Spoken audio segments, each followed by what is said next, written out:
The men were saying that no one should come close. They were retreating. One of the men cursed and said that there was not a scratch on the enemy. The bald man was shocked that the forest dragon Isranga had come from here. At this time, the main character was thinking about how the leaves feed the plants so that the fruits are juicy. Everything looks great. It's time to pick. His name was Al Wayne. He was 17 years old. He was a farmer. Suddenly, Testa called him by name. He said that he was going fishing. He came to call him. Then he looked at the garden and said that he really loved him very much. Testa said that he didn't think anyone else could handle such a field alone, to which the protagonist said that he didn't think so, he would like a bigger field. His friend asked if he was serious in his words. Al told the guy that he was going to get ready, and then asked if he would wait a little. He lives in a small village called Seals, grows all sorts of things in his field. He enjoys a quiet life without worries or arguments with anyone. The main character is an ordinary farmer, but it turned out that he can do more than others. After some time, they were already on the ship. Testa told him that the target was coming from the side, he should be careful. They were both on the ship, trying to catch prey. Suddenly, two huge fish appeared in front of them. He thought that this kind of thing happens from time to time. The protagonist used a secret farming technique of supersonic mowing, the sickle boomerang. With its help, he decapitated 3 fish in one blow. Al said that it went great. He has a gift for killing monsters. Testa said that he did everything powerfully, as always, to which the guy asked if he was telling the truth. The main character said that he was recently attacked by a dragon, not far from the hills.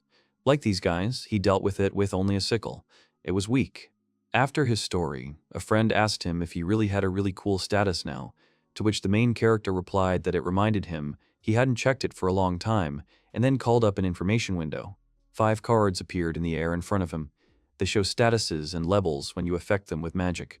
They are called status cards. The Adventurers Guild had concerns about this, so they introduced a ranking system, and to determine the rank, they used these cards.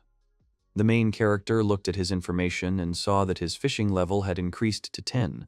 Testa was very surprised by this information. Al turned to his friend and suggested that it probably happened because he was helping him, to which Testa said that he was a fisherman and his level was even lower. It was all very strange. The protagonist said that it was because he had the blessing of accelerated growth, which allowed him to level up faster. Testa said that he envied those who had the blessing. Al said that they had to take the loot home anyway. He had to get back to the field. His friend was surprised that he was really going to get back to work. He replied that he couldn't sit back. After some time, they returned back. The protagonist finished harvesting. Then, a card appeared in front of him, according to which he completed the gathering skill. Now, he is a real first-class farmer. El saw the information that all the farmer's skills were collected, so he evolved to a nature lover. He didn't know what it was. He assumed it was the maximum possible status. Also, the main character saw information that his damage was now 730,612, which was some kind of incredible number for him. After all, it's a credit to his farming skill, so it's probably okay. He has to deliver vegetables to the royal city tomorrow, so he should pack up and go to rest early. When the protagonist approached the door and pulled the handle, it turned out that he pulled it out along with a piece of the door. He was shocked and thought about when this door became so fragile. A new day had come. Al loaded all the food into the cart and then headed to the city. The weather was just fine. He thought about the fact that he had about an hour left to the royal city. On the way, he gnawed on a carrot. The main character looked around. Suddenly, at one point, he saw a dragon in the sky. He asked himself in shock if it was really him, since he had already killed him before. Al thought about how hard it was for the people fighting him, whether they were newbies, and then decided that he needed to help them. The protagonist approached the battlefield, after which he used the skill Supersonic Mowing, carrot version. At the same moment, a carrot flew towards the dragon, which pierced his body. Al was shocked by what was happening. He said that he couldn't believe it worked. Then he thought that everything was fine, because his stats increased to thousands. After some time, he reached the royal city of Megis. He stood near the gate. Next to him was a guard who checked his documents. He saw his name and the reason for his visit, vegetable delivery. The man told him that entry was permitted and then welcomed him to the new city. At that moment, they heard shouts and turned around. One of the men was shouting that a certain person needed to be detained. It was a kidnapping. It was clear that 2 men were running towards them. As it turned out, the man was carrying a girl in his arms. The guards tried to block his passage, to which he sharply attacked them and told them to move out of his way, after which he asked Al to move aside. The protagonist realized that this was not a normal situation, so he abruptly snatched the girl from the man's hands and then ran away. The kidnapper was shocked by what was happening. The man was angry. He immediately took out his dagger and, calling him small, said how dare he do such a thing, he should return her back. The robber tried to attack Al, but Al knocked him out with one punch. Security immediately ran up and told the man to behave. At that moment, it dawned on the guy that he was running out of time for the delivery. The main character immediately ran away. The girl tried to stop him. He hung in place and turned to her. She thanked him and said that she was saved only thanks to him. Al said that he accepted her gratitude, there was nothing wrong with that, and then said that he had to deliver the cargo. She tried to stop him, to find out his name, but the guy had disappeared without a trace. She realized that he was fast. The protagonist was joyfully driving back. He was thinking that he had somehow miraculously managed to do everything. Now all the work was done, it was time to go home. However, his way was blocked by security. They told him to stop. Al was shocked that he had been stopped. He wondered out loud if he really needed permission to leave. But the guard interrupted him and said that was not the case. The men told him that it was an order from above not to let the dark-haired young man on a horse and cart through the gate. The guy was shocked by this, to which the man said that it seems he is a person of someone's interests. Al thought that it was all because of that act of aggression this morning, this headache. Then someone shouted that he had found him. It turned out that this was the girl he had saved. One of the guards said that she had graced them with her presence at the right moment. He was just about to send a message, and he called her Her Highness. The girl apologized to him for not introducing herself. She said that she was the first princess of the kingdom of the city of Magis. Her name was Fall is Magis. The protagonist was shocked. He began to stutter and asked what such an important person wanted from a simple farmer, to which she asked him with a smile not to act so formally. The princess told him to talk to her as a friend. It was a royal order, and then asked him his name. The guy started to get nervous, his face turned pale. He said his name. After this, the girl, with a smile on her face, asked him if he would like to serve at the royal court. The protagonist did not expect this question. He thought that he would rather die. He also thought that he wanted to say this, but he did not want to have his head cut off. The princess was still standing nearby, waiting for an answer. Al said out loud that it was a great honor for him, but such a position was too much for an ordinary farmer like him, so he begged for forgiveness, after which he said that it was time for him to go, and tried to leave. However, at that moment the princess came up to him and told him to stop. She asked him why he was refusing, since he could serve at the palace. She asked him that it was good money. The main character said that he decided to live a quiet life as a farmer. He will not change his decision. To which the girl asked why he decided so, because he is so strong that farming is a waste of energy. She asked him to think about it. Al said that no matter what she said, he would not change his mind. He wanted to spend the rest of his life on the farm until he died. To which the princess said how could anyone love something so much? Then the girl came from the other side and said that they had a huge field here. If he would serve her, she would give it to him. The guy also turned to her with interest. She realized that her idea had worked. The princess continued to say that the field was so huge, about 10,000 subo, he could grow anything there. She asked his opinion and added that she thought it was a great workplace. He admired that figure. Al asked why she was doing this for him, to which she explained that the person he saved her from, when she checked his status, he had an average of 500. The protagonist asked her what status could be considered average, to which she replied that for an ordinary person it is about 60, for adventurers 130, for knights 150, for the knight commander 600, and for the legendary hero 1000. Al realized that he had a problem. He should not show his status to anyone, since his numbers were much higher than those mentioned. The princess said that he had defeated a man with the status of a knight, so she definitely wanted to hire him, and then asked if he could show her his status. The guy immediately became scared. The main character said that he had things to do. He needed to go home, and then said goodbye. However, he found himself surrounded by security. These guys clearly weren't planning on letting him go. He realized that they were bribing him with the field to make him do complicated things. They would use him for the rest of his days. They would suck everything out of him until he was nothing more than a skeleton. At this point, the unknown man turned to the guard and said that he had a pass and asked if they could come in. At this point, the guards were distracted by them, and they began asking about how the quest went. Suddenly, one of these guys said that there was a forest dragon in the forest. The guards and the princess shuddered at the information they received. The girl asked if it was true. One of the men handed over a fragment and said that it was proof.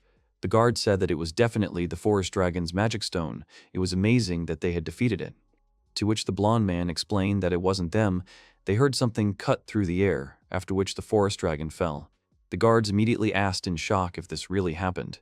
The man continued and said that they headed to where they thought the attack had come from, but all they found were tracks from a horse-drawn carriage. He thinks that someone has incredible strength since he can instantly defeat the S-rank dragon, although it is hard to believe. The princess thought about the description of the possible savior. She thought that maybe it was Al, then turned to him to ask a question, but the guy quickly ran away from them. The guards asked the princess if they should go in pursuit, to which she answered negatively.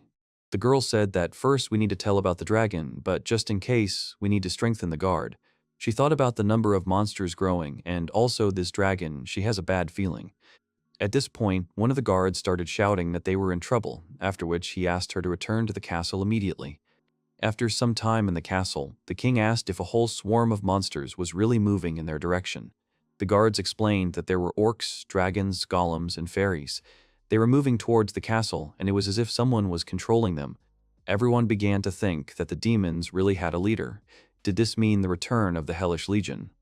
To which the king said that this was impossible. The demon lord Macbach was defeated in a fight with the hero. The man started talking about how they had signed a peace treaty with the entire demon race so that hellish war would not happen again. Then one of the men said that, even if it was so, not all the demons agreed with him.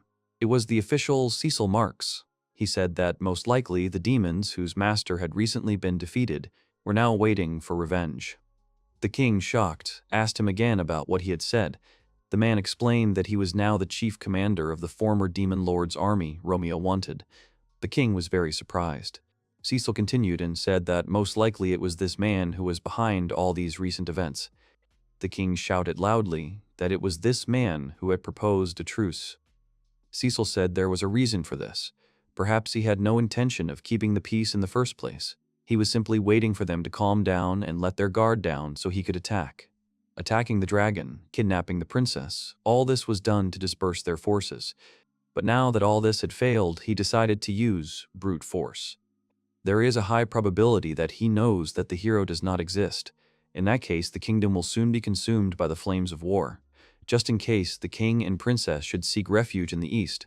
The king was shocked by his words. The man said that he could not leave his people and run away. He said decisively that he would stay here. After this, the king turned to everyone and told them to listen to him. He regretted that signing a peace treaty with the demons was a mistake. Cecil said he admired his dedication to his people and his courage in making such a difficult decision. These are qualities that a true ruler should have, so he prays that he survives. The guards echoed the man's words and said that they were able to go through all this only because he was their king. For them, the citizens, to lose a king who cared about his people would be the greatest grief of all time. The men began to talk about how they would protect this kingdom and its people. They asked him to believe in them, to which the king replied that he would definitely return here alive. At this time, the main character was heading home. He saw a large crowd of monsters in front of him and wondered why they were all hanging around here. They started talking about the city being on the other side, to which one of them asked what he was talking about, since it was Romeo's order. He explained that they were to go east, and when the royal family left the castle and was alone, they would attack. The monster with the staff started talking about how they had to work together. If they made a mistake, they would be cut into pieces. The protagonist heard this information and immediately noted it for himself. At first, the boy thought about going to help, but then he decided to do nothing. He would rather leave them to the guards. After all, it does not concern a farmer like him. After that, the main character thought that if the royal family suffered, then his farming would also have a hard time. So he realized that this matter also concerns him. He cursed. At this time, the king, together with his daughter and Cecil, headed east. The man asked the latter if they had really lost their way. They realized that they had reached a dead end. The king suggested that they turn back. He would find the way with the help of magic. He only asked Cecil to tell him where they were going, to which the latter, without turning his head towards him, said that this is where they were heading. The man immediately asked him what he was saying. At that very moment, he was attacked. The guards were shocked. They turned to Cecil and asked him why he did this and why he betrayed them, to which the latter did not even turn in their direction. He began to laugh, after which he asked whether they still did not understand, and added that he felt sorry for them even more than before. At that moment, his body began to change. Huge wings appeared from his back. He said that all this time he had only pretended to be human. The guards and the king were shocked. The latter addressed Cecil by name, but the king interrupted him and said that such a person never existed. He turned to them and said that he had become like this for a long time, and called him his dear king. The guy got horns on his head, the shape of his ears changed, his eyes became black, and he also got a tattoo on his neck and face. The guy said with a smile on his face that he hadn't taken this form for a long time. At the same time, an army of monsters appeared behind him. The king first called him Cecil, then corrected himself to Romeo and said that it was all a lie. To which the latter replied that the fact that he would throw his military forces as a representative of his state. Romeo explained that it would be foolish to destroy an entire nation, as the old demon lord wanted. There were plenty of ways to use it. After this, he took the form of a king and asked whether it would not be easier, when people realized that they were on Earth, controlled by demons, to simply destroy this country. The guards started shouting that he was a monster and had to get out of here, to which he replied that as he had already said, the king had to die and leave everything to him. The darkness would destroy and flood everything, transform the whole world into darkness. At that moment, the princess jumped out in front of her father. She put her hands in front of her and tried to withstand the attacks. Romeo said that he still does not understand how the kidnapping of the princess failed. It was obvious that he was upset. He said that his plans usually do not fail. If the princess knows the reason, she should tell him before she dies. To which the girl replied that she would not say a word to him. To this, the monster chuckled, after which he raised his hand up. He decided to attack, after which he said that she should die. At that moment, a huge clot of magic flew towards the princess. She understood that she could not cope with it. At that moment, the secret artifact of the hoe appeared in front of her. As it turned out, it was the protagonist, who also used the deep dig skill. Romeo's entire attack was repelled by him. The latter was shocked by what was happening. He asked what was going on, who Al was, to which he replied decisively that he was a farmer. Romeo immediately asked him again about whether he really was a farmer, what he had just done then, how he had reflected his technique. To which Al began to talk in detail about how he used different techniques, and he explained how each of them worked. He talked a lot, so the monster began to get angry, and then he approached him to attack with his sword. The protagonist put his hands in front of him to defend himself and then pushed him away a decent distance. Romeo was shocked by what was happening. When he came to his senses a little, he started saying that it was just awesome. After that, the guy started to absorb the rest of the monsters.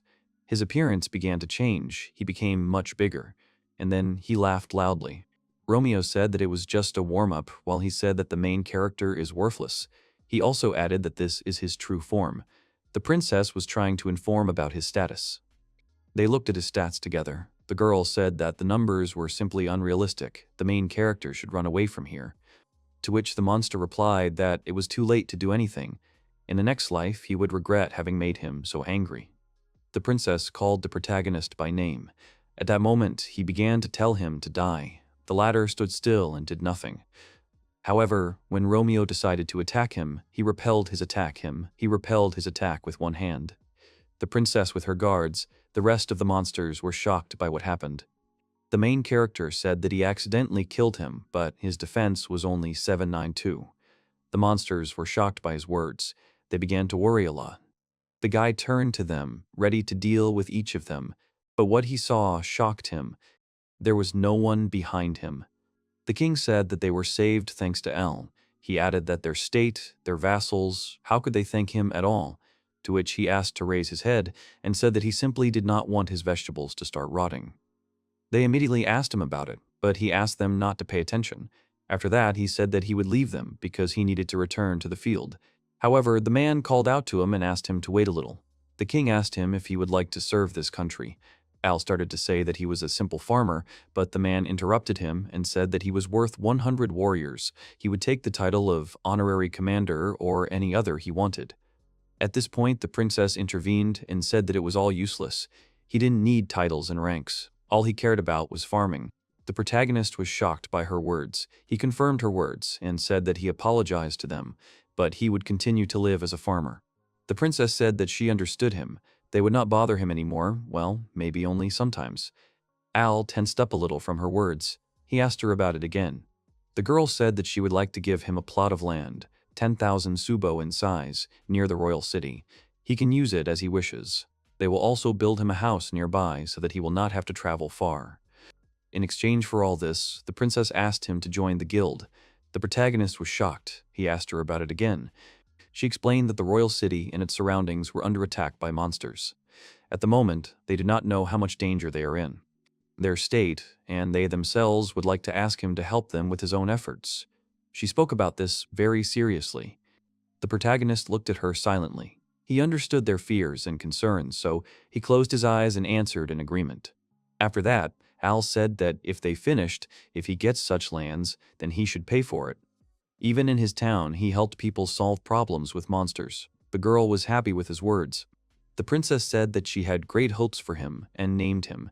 After that, they shook hands.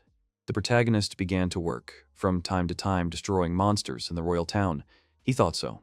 When he came to the provided area, he realized that they had not lied about the size. But unlike a farm, this is just a desert.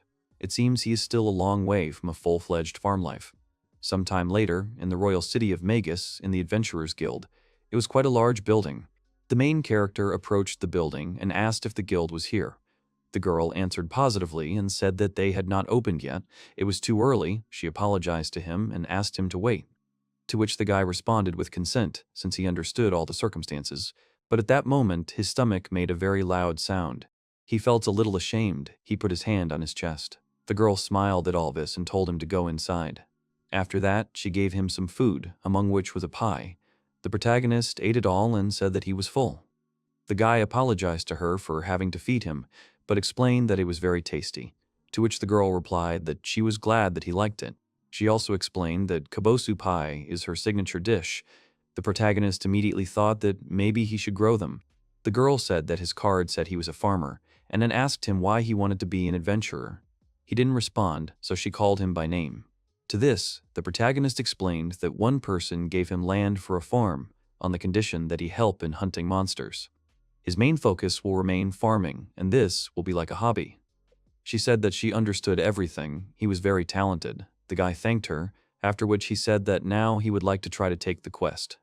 She said that he would start at G rank first, so not all quests would be available to him. And then she put a brochure in front of him and asked him what he thought about this quest, to collect 10 weeds in the dark forest. The girl also explained that these weeds are used to make recovery potions. This is a very important thing for beginners. Al thought about her words. She also explained that the monsters that live in this forest and other important things are recorded here, to which he replied that he could handle it. The girl said that it was a bit dangerous to go hunting like that, to which the main character said that he hadn't had time to pack his gear. After that, she approached him and handed him the cloak. She explained that it had magical properties, should slightly increase his defense. The main character wanted to be indignant at what she was giving him, to which the girl replied with a smile that it had not been used for a long time. Al looked at himself. She said that it was a gift from her, and now he had to do everything he could, to which the guy thanked her and realized that he didn't know how to address her. The girl said that her name was Helen Rin. Al thanked her with a smile, to which she responded that he could always call her. The protagonist found himself in the forest. He was collecting herbs according to the task. He had already collected 9 weeds, and according to the quest, he needed to collect 10 of them. Suddenly, he noticed something. There was some object lying in the grass. The guy came closer, took it in his hand, and realized that it really was a scale. He looked at the paper and said that there shouldn't be any scaly monsters in this area. Only fairies, griffins, and orcs were listed here. He noticed that something was marked in red. Orcs have a high birth rate and are prone to violence against their own and other races. There are female orcs, so male adventurers shouldn't relax either. At that moment, he turned around and said that the monster hadn't told her that she was a female orc. The monster came very close to him. He screamed for her to wait, not to take off his pants. At that moment, someone attacked her with a devastating blow. It was a bald man. He looked at the main character and said that he seemed to know him, and then asked him if he was the guy who saved the princess. To which Al thanked him and said that they had saved him. The man said that everything was fine, after which he asked if he was okay. The guy answered positively. At that moment, the bald man was called out by a girl. She called him Jake. She told him that it seemed like he had figured it out, then asked who this guy was. The man replied that he was with the princess. After that, the girl turned her gaze to the main character and said that she was pleased to meet him. Her name was Lamia, and the man who saved him was Jake. She also introduced the other two people, their names Luke and Sil. The latter said that they were very pleased to meet them. Lamia asked him if he was an adventurer. He said no and said that today was his first day. She said that it was such a horror to be attacked by a lesson on the first day. After that, the guy handed them a scale and asked what it was, to which Jake replied that there had been a lot of them in the dark forest lately, but they didn't know what monster it belonged to. Some people think it's a black dragon, but they only live in the mountains, near water. In any case, no one has seen anything other than the scale. The quality of the scale is very high, so if he sells it, he'll get a good amount. Jack said that the sun was already setting. It was time to return to the city. He asked him if he had completed the quest, to which Elle said that he needed another weed. After that, they heard a loud scream. Jake asked what it was. The main character thought that it was a monster. What kind of creature was it? They froze in place, and then heard that scream again. Everyone was tense to the limit. They didn't understand what was happening. After some time, a huge monster appeared in front of them. It was black, like a dragon. The main character and his new friends were very scared. Al looked at the monster and thought that it was a black dragon. That's who that scale belonged to. He thought that maybe he wouldn't notice them, but in general, he needed to check his status. After that, a window with the dragon's statistics appeared in front of him. It was level 532, had 38,7055 health, and 234,650 attack. These were terrifying numbers. The protagonist looked at this. All the blood drained from his face. He was terribly nervous. He did not understand what was happening, but he realized that there was no choice. At that moment, a girl was running through the forest. She was doing it very quickly and was already very out of breath. As it turned out, it was Helen. It turned out that it was a dream. She opened her eyes abruptly and then sat up in bed. She felt very uncomfortable. After that, she looked at herself and realized that she had fallen asleep in her work clothes again. She didn't like this moment very much. The girl wondered what was going on. After that, she was asked if she was okay. The woman commented that she didn't look well, to which Helen addressed her as Vaughn and said that, in fact, it seemed like she had another memory lapse. She doesn't remember anything since she came home from work yesterday. The woman said that she felt like she was getting worse and that she had to finish early today and go to the hospital.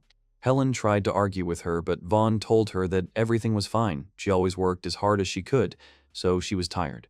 She told the girl to ask the doctors to check her health. She answered positively.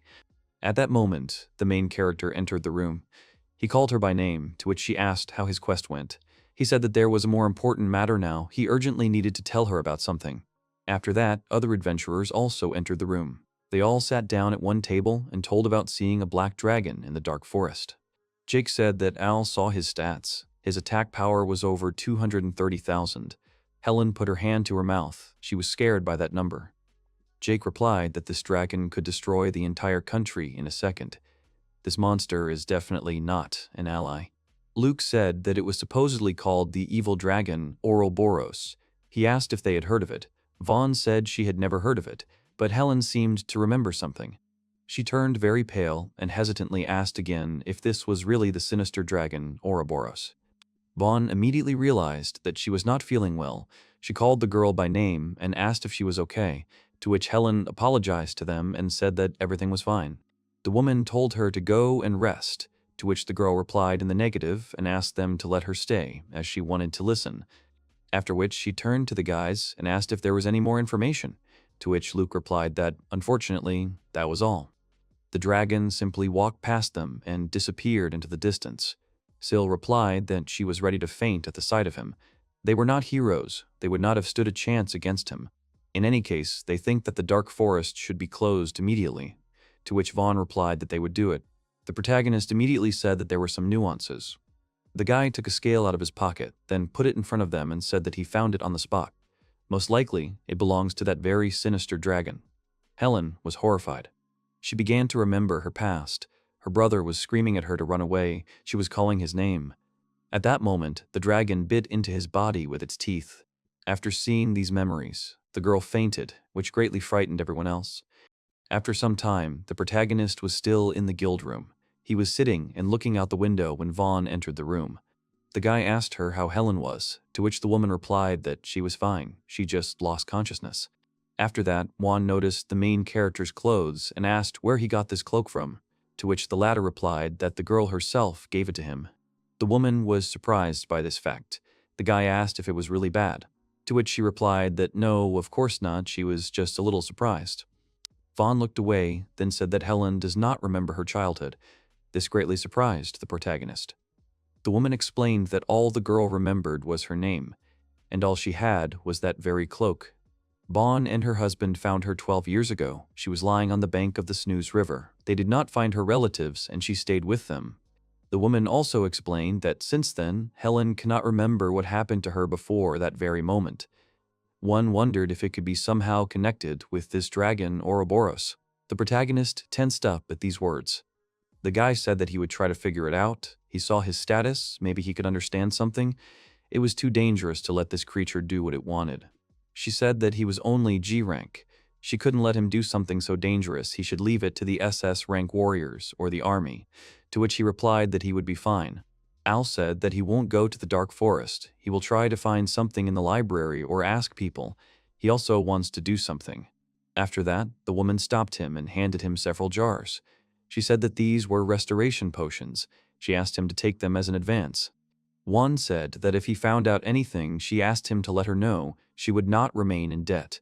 She also said that her name was One, after which she asked the name of the main character. He also introduced himself. After some time, he surrounded himself with various books and began to study the materials. He read everything he could, but it was useless. There was absolutely no information in these books. The attack power is 230,000. Even at SS rank, the maximum value would be 4 digits. The protagonist thought that Romeo, whom he killed, had only about 5,000. Even he has 50,000. If such a dragon attacks the city, it will be scary. He imagined the city being destroyed in an instant. Al immediately shook his head from side to side to throw away the bad thoughts. Then he remembered what the woman had told him about Helen. The protagonist thought that he needed to look at the defense reports from 12 years ago. He turned to the librarian, but she said that she could not allow him to study them. The guy immediately became indignant and asked why she was forbidding it. The woman explained that, according to the rules, access to defense reports is permitted from a certain rank. The protagonist immediately asked why this was so, and whether she could do nothing about it. To which the librarian replied that he was being overly persistent. At this point, the princess said that they could then give him access to the reports on her behalf. Her appearance frightened the people there. The librarian said that if the girl was with him, then there would be no problem. The latter said with a smile that Al could come in. He asked her what she was doing there, to which she replied that she needed to see too. They entered the room. The princess immediately asked him about what the main character was researching, to which the guy replied that he was interested in the defense reports from 12 years ago. Then the girl asked what exact place he needed. He explained that somewhere near the Snooze River. The girl suggested that she thought it referred to the village of Honolulu. He immediately asked her about it. After that, she handed him the book he needed. It spoke of the fall of Honolulu 12 years ago. An ordinary merchant went to the village to replenish his supplies. Upon arrival, he found only piles of corpses of mercilessly killed people and a pile of rubble. After examining the scales found in the village, it was decided that they belonged to the sinister dragon Ouroboros, which was believed to have been killed long before. Al immediately picked up on these words. The dragon feeds on destruction and grief. Rumor has it that he is immortal and cannot be destroyed, but he was defeated in a battle with his only enemy, the holy dragon Mirage, which is described in the books. Why are scales falling off him? If the dragon was reborn in their era, the world will be in great danger. We need to investigate this quietly so that people don't start to panic. After some time, the main character decided to go to this village to see everything for himself. When he walked the streets, he saw only destroyed buildings, piles of debris and garbage. He said that it was a complete horror. The guy hopes that there are some clues left here. At that moment, someone called out to him and said that he was here, after which he was called to him. The protagonist thought that the voice was coming from a certain place. He headed in that direction.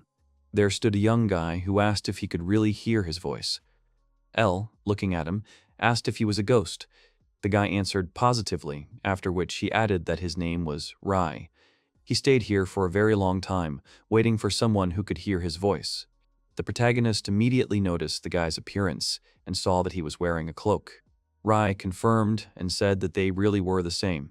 The latter immediately asked L where he got it, to which the guy replied that the guild assistant Helen gave it to him. Rai became sad and said that he was so happy. The guy said with a slight sadness in his voice that his sister was able to survive. He explained that Helen is his older sister. She is also the only survivor from the entire village. That is why she is now in great danger. Rai became very serious. He turned to the main character and asked him to save his sister.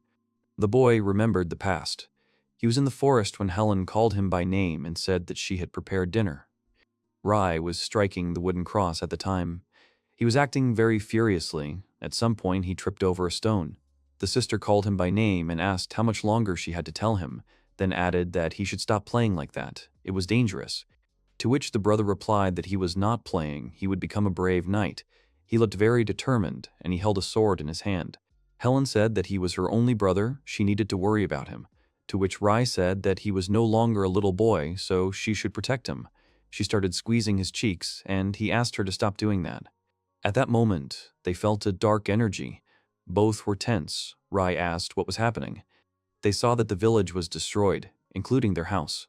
At that moment, they heard loud sounds and also saw a huge dragon. It was visible how this monster seemed to suck the energy out of the village. Helen asked what it was, to which her brother said that he didn't know, they just needed to run. Rai thought that no matter where they ran, they were still being pursued by this dragon. When he turned around to look again, the monster asked if they really thought they could escape from it. At that moment, Helen stumbled and fell to the ground. She realized that the dragon was almost upon them and then turned to her brother and told him to run away. At that moment, the dragon prepared to eat her. Rai wasn't going to run. He decided to attack the monster to save his sister. However, nothing worked. Then the dragon immediately rushed towards the boy. Helen called his name. However, no one could do anything. The dragon bit her brother's body with his teeth. There was a lot of blood. After that, he released the body from his mouth. The girl immediately ran up to Raya. She hugged him and started calling him by name. Blood was coming out of his mouth. He started telling her to run. Helen was crying and saying that she wouldn't do it. The dragon at that moment said that they could not kill him. They were not smart people. But he was very close to destroying them because people were so helpless. The monster told Helen not to worry. He won't kill her now. He will return 12 years later and destroy her and the entire city. He will generously absorb all these souls full of despair. Rai said that he will not let him do this. Even if he dies, he will not give up. He will protect his sister from him. Then the dragon said that he is a very impudent child. He will leave his soul on this earth. This is all so that he can see with his own eyes what will happen to his sister. After that, the monster will happily devour his soul, full of despair. At that moment, Rai lost consciousness. Helen realized this. She asked for this not to happen, continued to call by name, but the guy did not react in any way. It turned out that he told all this to the main character. He said that this happened to the village 12 years ago, and now the dragon wants to attack his sister and the people around her. Rai asked the guy to somehow stop this monster, to which the main character said that his strength is not even close to his. The guy said that it doesn't matter. The dragon lives off of people's negative feelings. He feeds on them. That time he said that he would fill his soul with despair and devour it. And if we go the other way, it means that he can't devour a soul that doesn't have despair. If Al uses positive energy against him, she will become weak. And for everything to work out, he can't let his sister despair. Therefore, he must convey to her what he says. At this time, in the guild, Vaughn knocked on the door of Helen's room and said that she had cleaned the kabosu, after which she offered to eat some. The girl did not react to this, so the woman opened the door and went inside. There she saw that the bed was empty and she was not there. At that time, Helen was in the forest. She thought that everything was so, it was her fault. Her brother died because of her. At that moment, a dragon appeared behind her. He said that everything was right. Her brother died because of her. The monster started talking about how, because of her, he couldn't escape. She only held him back. Now, more people will die because she came to this country. The dragon was getting closer to her. At that moment, Helen had a dagger in her hands. She put it to her throat. He encouraged her and told her that she was doing everything right. At that moment, her hand was intercepted. It turned out to be the main character. He said that he was just in time. The girl seemed to come out of her haze. She called his name. The dragon at that moment asked who he was. The monster started screaming that he shouldn't interfere and then started attacking the guy so that he wouldn't interfere with him. He flew away from that blow. He was in pain because he had knocked down some of the barriers with his body. He said that if it weren't for the cape, he would have definitely been in trouble. Helen asked him to stop because she didn't want anyone else to die because of her, to which the main character said that it wasn't because of her.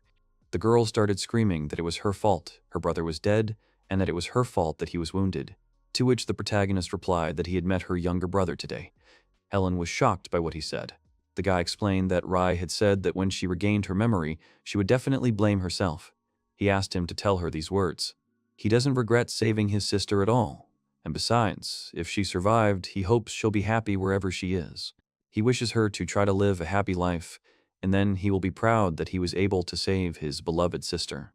Helen also began to cry at these words. The dragon asked what he was doing, then turned to her and said that she was still in a hopeless situation. She should scream and shout in despair. The main character also asked him why he was so worried, after which he said that his indicators were decreasing. The dragon began to get angry at these words, and at the main character. He said that he stood in his way, so he must die. At the very moment when the monster decided to attack Al, he raised his hand up and then struck his body. And at that moment, it was as if all the darkness flew out of him. At that moment, Helen ran up to him and asked if he was okay, to which he replied that everything was fine, she shouldn't worry. And at that moment, she stabbed him with a knife. The main character was shocked by what was happening. He called her by name, but she seemed out of her mind. Her eyes were completely different. They stood near the dragon's body. The protagonist continued to call her by name. She stuck her knife into his stomach, and she smirked. After that, the girl pulled the knife out of his body. Blood gushed out. She did it all mercilessly. There was no sense of humanity in her. The protagonist looked at her and asked why she was doing this, to which the girl licked the blood off the blade and said that it was such a pity, she thought she had finished him off with that blow. After that, Helen told him not to worry. The next blow would definitely kill him. She immediately rushed towards him to deliver another blow. At that moment, the holy dragon Mirage stood behind him. He covered El's body and then turned to Ouroboros and asked how he dared to raise his hand against him. The protagonist was shocked by what was happening. He asked what it all meant, what happened to the girl, to which the dragon replied that he should not take everything too seriously, he should not worry. Ouroboros took over this girl's mind. She fell under its influence right before El finished him off. The dragon was under its influence too. The holy dragon explained that he had been under the influence of this evil dragon a century ago. Ouroboros asked if it was too early to tell the whole truth. He replied that he wanted to play with his prey a little longer, to which the dragon replied that he shouldn't blab. He couldn't let a demon like him do whatever he wanted. After that, he turned to the main character and told him to use his power. The holy dragon used his regenerative ability, thanks to which his wounds were healed by this light. The main character was shocked by what was happening. There really were no wounds left on his body. At that moment, he felt something. As it turned out, the dragon behind him fell to the ground. He immediately called out to him, to which the latter replied that the strength of this body was exhausted. The dragon began to talk about how El should weaken the demon's defenses, and once that happened, he could use his power to drive it out. Ouroboros began to laugh at that point. The latter said that he thought that the main character cared about this girl and that he would not be able to hurt this body. However, despite everything, Al immediately struck him in the stomach with his fist. Ouroboros clearly did not expect this. He fell to the ground, after which he asked why this happened, because this girl is dear to him. The protagonist ignored his question. He turned to Helen and asked if everything was okay, to which she responded positively and thanked him. It was clear that her gaze had become more conscious. The dragon said that everything worked out perfectly. Now he can banish this demon. Al turned to Helen and asked if she was okay. She answered positively, after which she raised her eyes to him. They became dark. The girl said that he was not a very smart person since he fell into her trap. At the same time, part of the darkness began to approach his body. The dragon began to scream for the protagonist not to look into his eyes, to which Ouroboros said that it was too late. And after that, he started laughing and talking about how he had won, addressing the holy dragon. Suddenly, Ouroboros felt something. As it turned out, there was nothing in the protagonist's heart. Inside was only a picture of a guy cultivating the land. The protagonist seemed to be in a field, using a hoe to weed the ground. Ouroboros was shocked. Continuing to watch the guy, he wondered what he was really cultivating in the field in complete silence. Ouroboros realized that there was nothing to grab onto to take possession of his soul. After that, some kind of glow appeared from the side.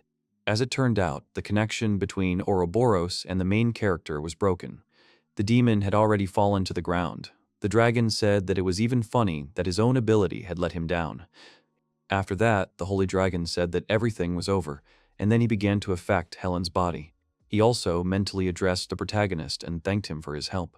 Sometime later in the guild, the main character was lying on the bed. He was completely covered. When he came to, he was surprised. The guy looked around and wondered if this place was really a hospital. At that moment, Helen appeared in front of him and asked him if he had already woken up.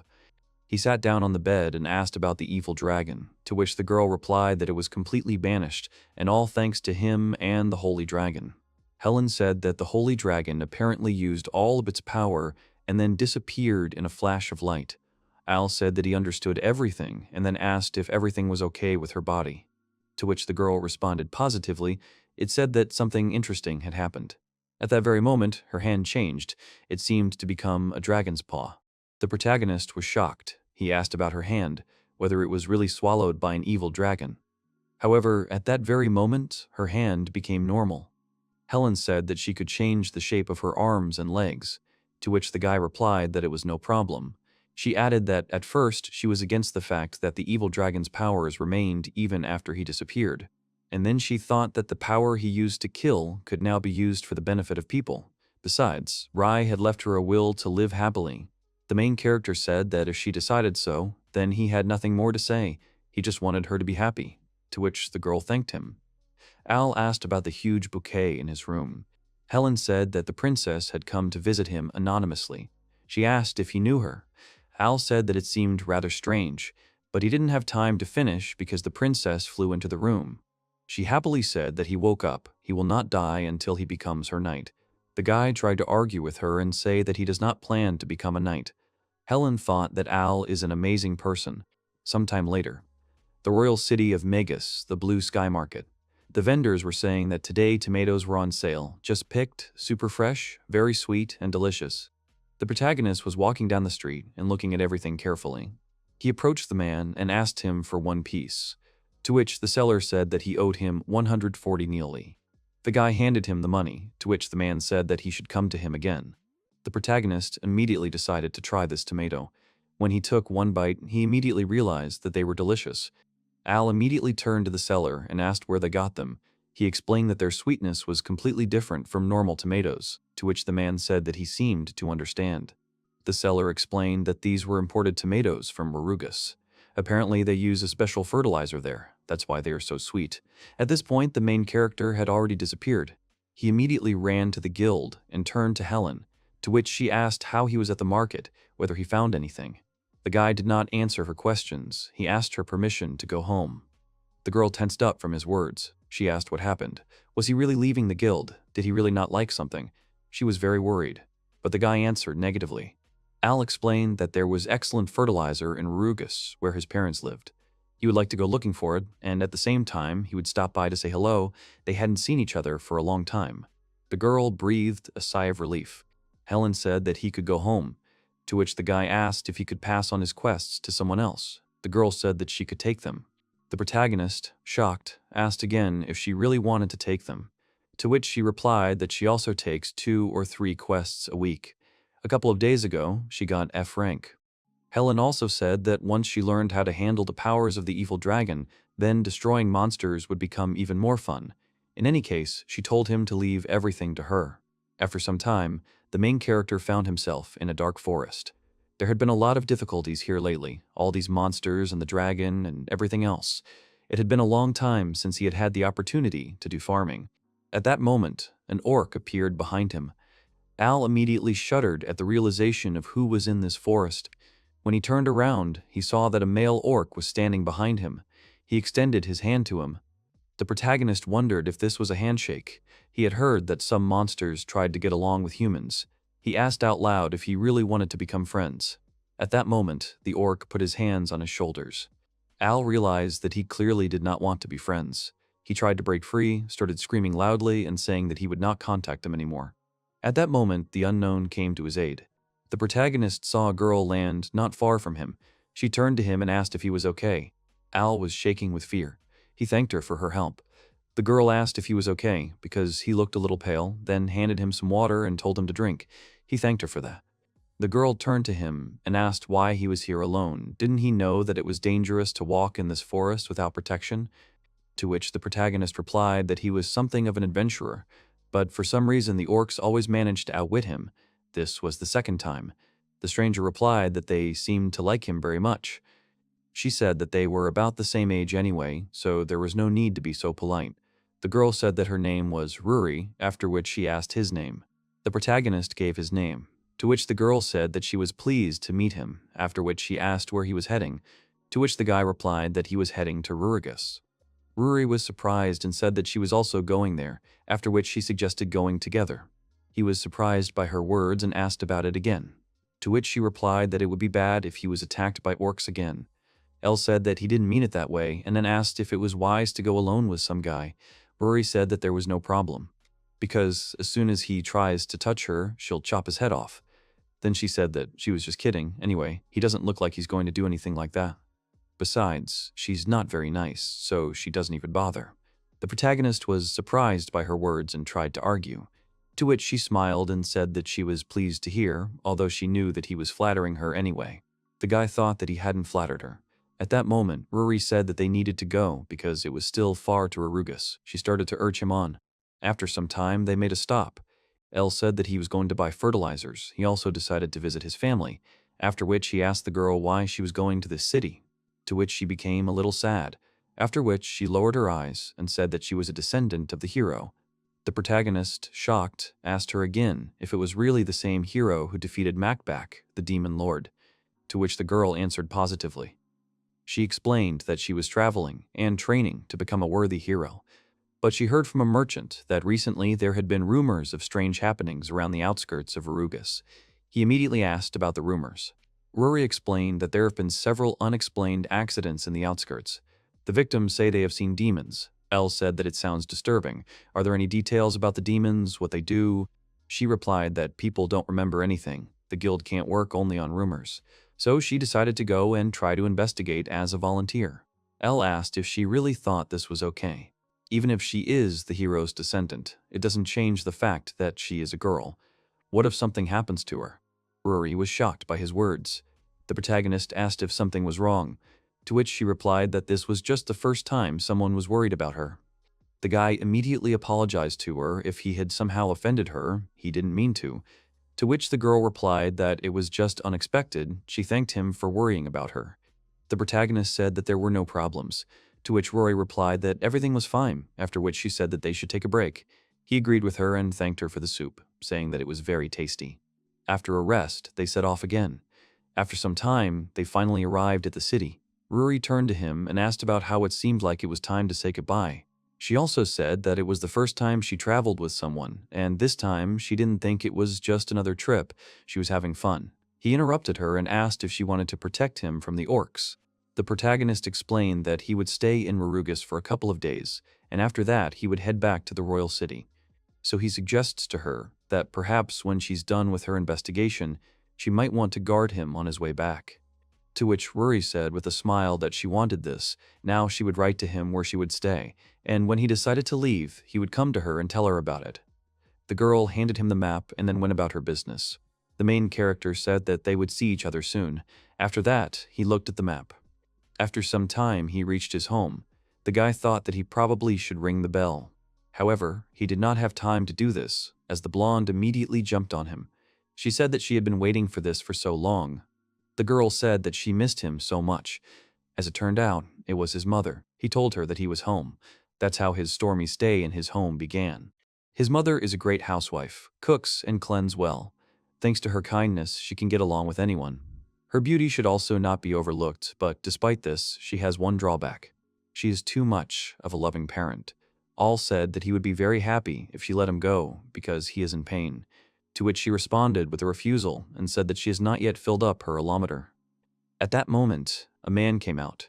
He was very angry. then asked the protagonist if he knew who he was dealing with, and then called him brave. Mom tried to stop him. The man didn't listen to her. He immediately hit Al in the face. The latter greeted him. It was his father. He apologized to him for putting him down. If he survived, they would try to play out their meeting in a more joyful style. In short, they have a mother who adores her son and a father who adores his wife. That's the kind of parents he has. After a while, the table was set with many dishes. Mom said she was so excited that she had prepared too much. She handed him a spoon with food. The woman said that it was also delicious, after which she asked him to open his mouth, to which the main character said that he could eat himself. At that moment, the father tried to ask her something. The man asked if this was his dinner, this black burnt thing that had once been a juicy chicken. But the woman ignored him, asking Al if he liked his favorite dishes. The main character said that what Rory cooked was also delicious, but he had never eaten anything tastier than his mother's food. The woman was happy with his words, after which she asked who Rory was. Mom asked about his relationship, what she was already preparing for him. Were they more than friends? She hoped they weren't dating for real. Al tried to justify himself. The father asked if his son had finally found a girlfriend. He told him to get married and get busy as soon as possible. As soon as the children were born, they would help him. But he didn't have time to finish speaking because his mother knocked him out. Al explained that the girl had simply accompanied him on his way here. His mother smiled sweetly and said that she had jumped to conclusions. He thought that this aggressive person reminded him of a princess. After some time, the father and son found themselves in the same room.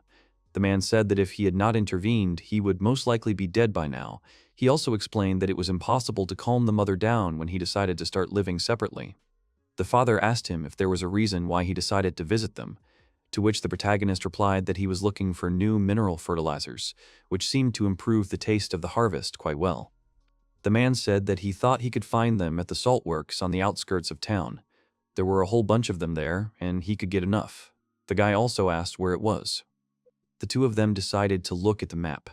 The father showed him the location and then asked what the mark on the map was. The protagonist explained that this was the hotel where Rory was staying. He was thinking of using her help on the way back. His father thought about his words. He didn't remember there being a hotel there. Al asked him if they had built one that he hadn't even noticed. The guy also explained the girl's purpose, to which the man replied that demons had not been seen for a long time, and if there had been any injuries due to accidents, then Mom would have known about it long ago. The main character immediately asked what was wrong with his mother, to which his father began to panic and said that everything was fine, they would get back to important matters, after which he asked if he was going to get fertilizers tomorrow. The father asked his son if it was time for him to sleep.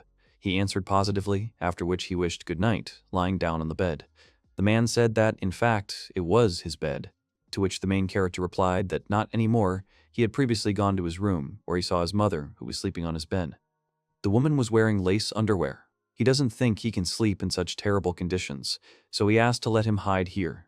The father started to panic and say that tomorrow his mother would be angry with him. At this time, Ruri walked around the city and asked local residents. One woman said that she had not heard anything about cases with demons. They have a small town. If something happened, the rumors would spread immediately.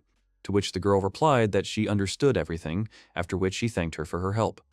Rory thought about how no one had heard of demons or injuries. Also, no one knew about the person who had seen them. She assumed that the merchant's theory had been a lie from the start. The girl remembered her childhood, when other people shouted at her that despite the fact that she was the offspring of a hero, why was she born at all? It would have been better if a boy had been born. These thoughts made Rory feel very sad. But she shook her head from side to side to focus on the fact that she needed to continue investigating more carefully. At that moment, she heard a scream. She ran to the source of the sound, where she saw a woman. The girl asked what happened, to which the stranger replied that demons suddenly appeared and took her little sister. Rory asked her if she knew where they were going. The woman replied that they were going towards the Phantom Forest, asking her to help her sister. After looking at her, the girl seemed to understand something. She agreed and asked to give it to her. At this time, the main character went to the market. He got fertilizers. Now he can grow great tomatoes. He needs to hurry up and quickly scatter them on his beds. The guy decided to visit Rory to tell her that he was leaving. He came to the hotel and asked if they had such a guest, to which he was told that she was currently absent.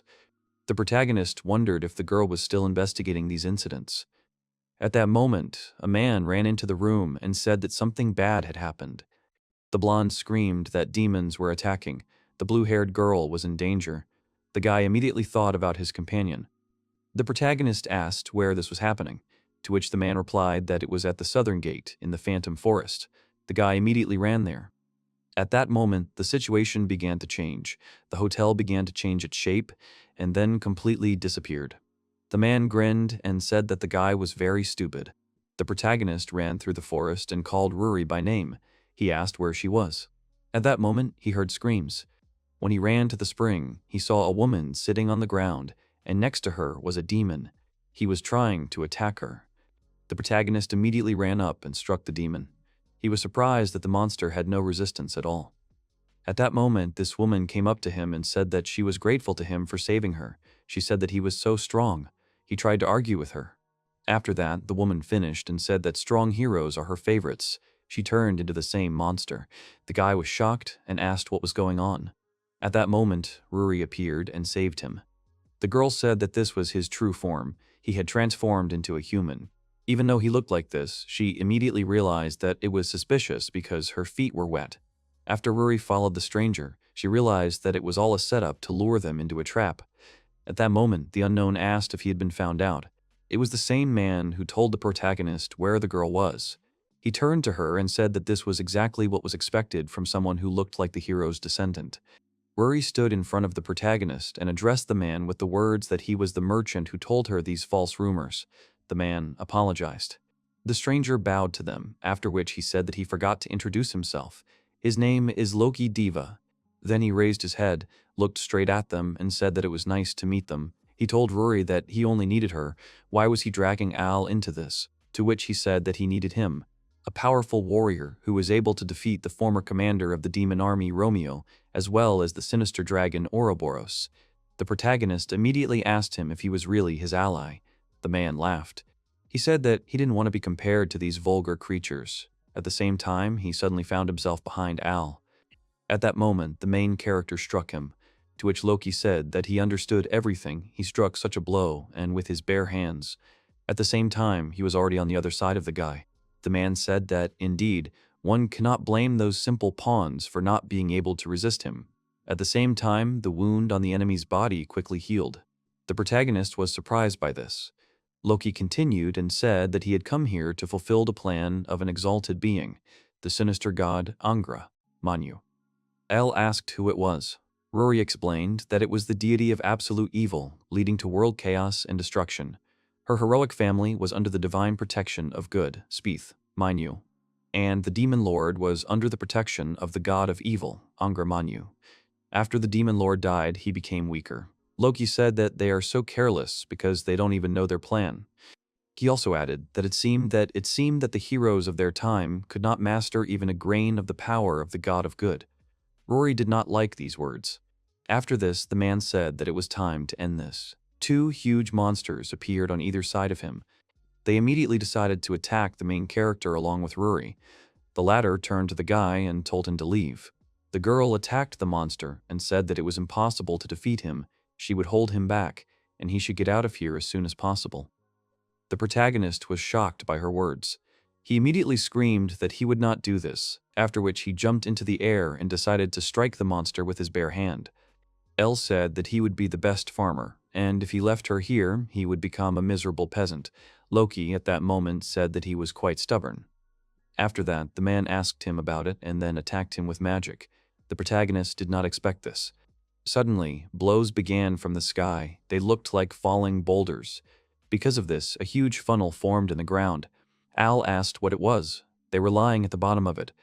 At that moment, those two monsters appeared next to the main character. Loki said that he would not want him to die, so he asked him to freeze in place. However, the boy did not listen to him. The man explained that these were leech familiars, and if they bit, they would never let go, and if he tried to break free thoughtlessly, he would die from blood loss. Al cursed. After this, Loki approached Ruri and said that he had no reason to leave her alive. Then a magical vortex appeared above him. He said that he would have to kill her right there. The girl looked at it and thought that in the end, she was unworthy. She mentally apologized to her boyfriend, her mom, and her dad. She remembered the latter telling her not to worry about what others said. No matter what happened, they would always be on her side.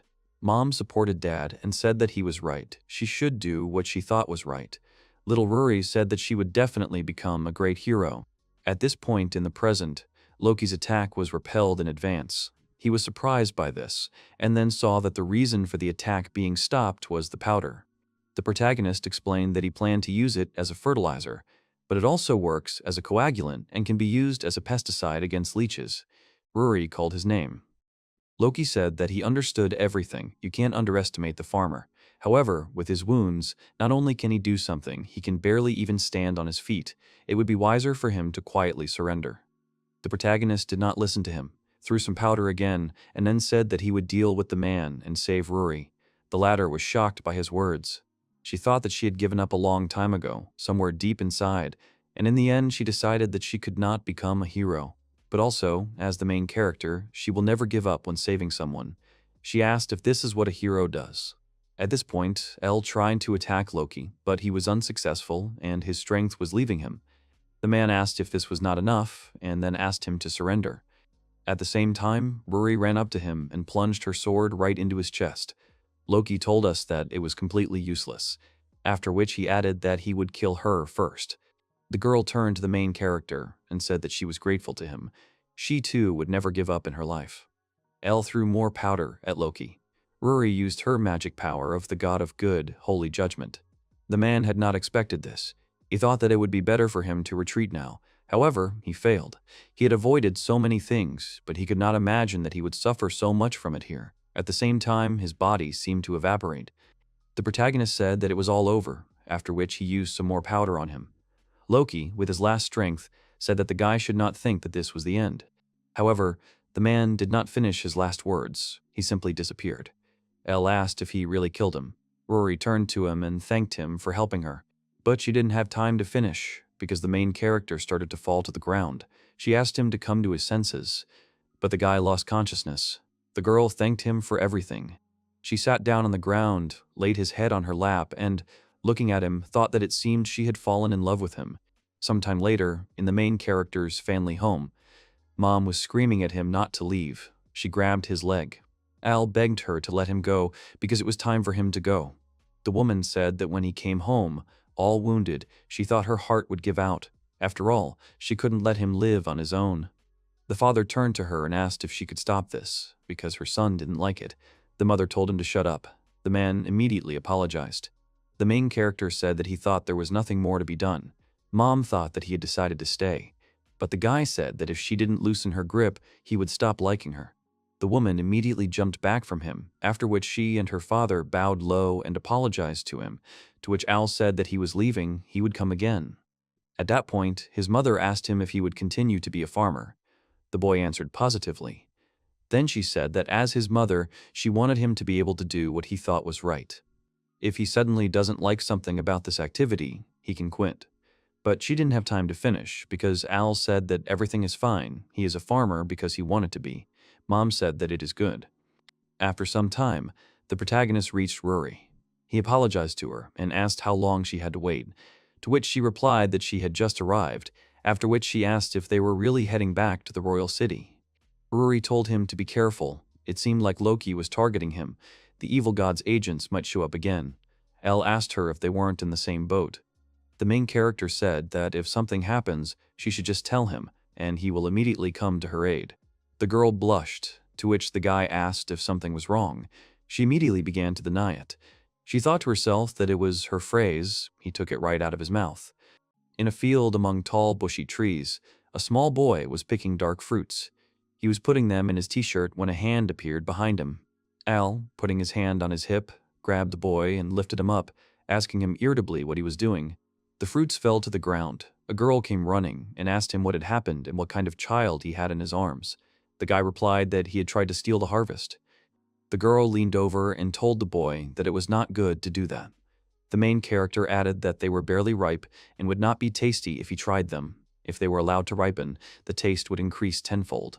So he honestly couldn't understand why he couldn't wait for it. The girl was surprised that he was angry because of this. The boy looked away and apologized, and then growled at the surprised guy. Al handed him the vegetables, saying that he had just picked them and that they tasted better.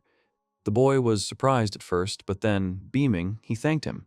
After that, he left, and the main character said that even if he sold them, he would get a maximum of 50 rupees, so he did not understand why he would steal them. The girl replied that since he had been gone for a long time, he did not know much. She added that terrible things were happening in the kingdom. A sudden noise surprised them. They saw winged monsters with sharp fangs approaching with it. The girl said that they had to leave quickly. As she ran away, she added that recently the number of their attacks had increased and supplies from other countries had stopped. Because of this, prices had risen and poor people could not even afford food. The protagonist understood what she meant. At that moment, they heard a scream in the distance.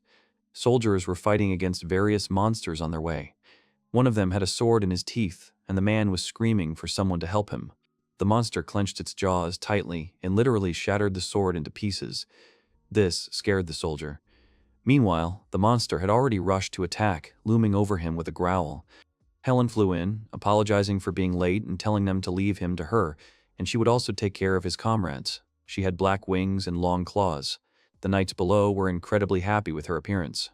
They started shouting that she was a goddess of more than battle. The protagonist thought that she was simply amazing.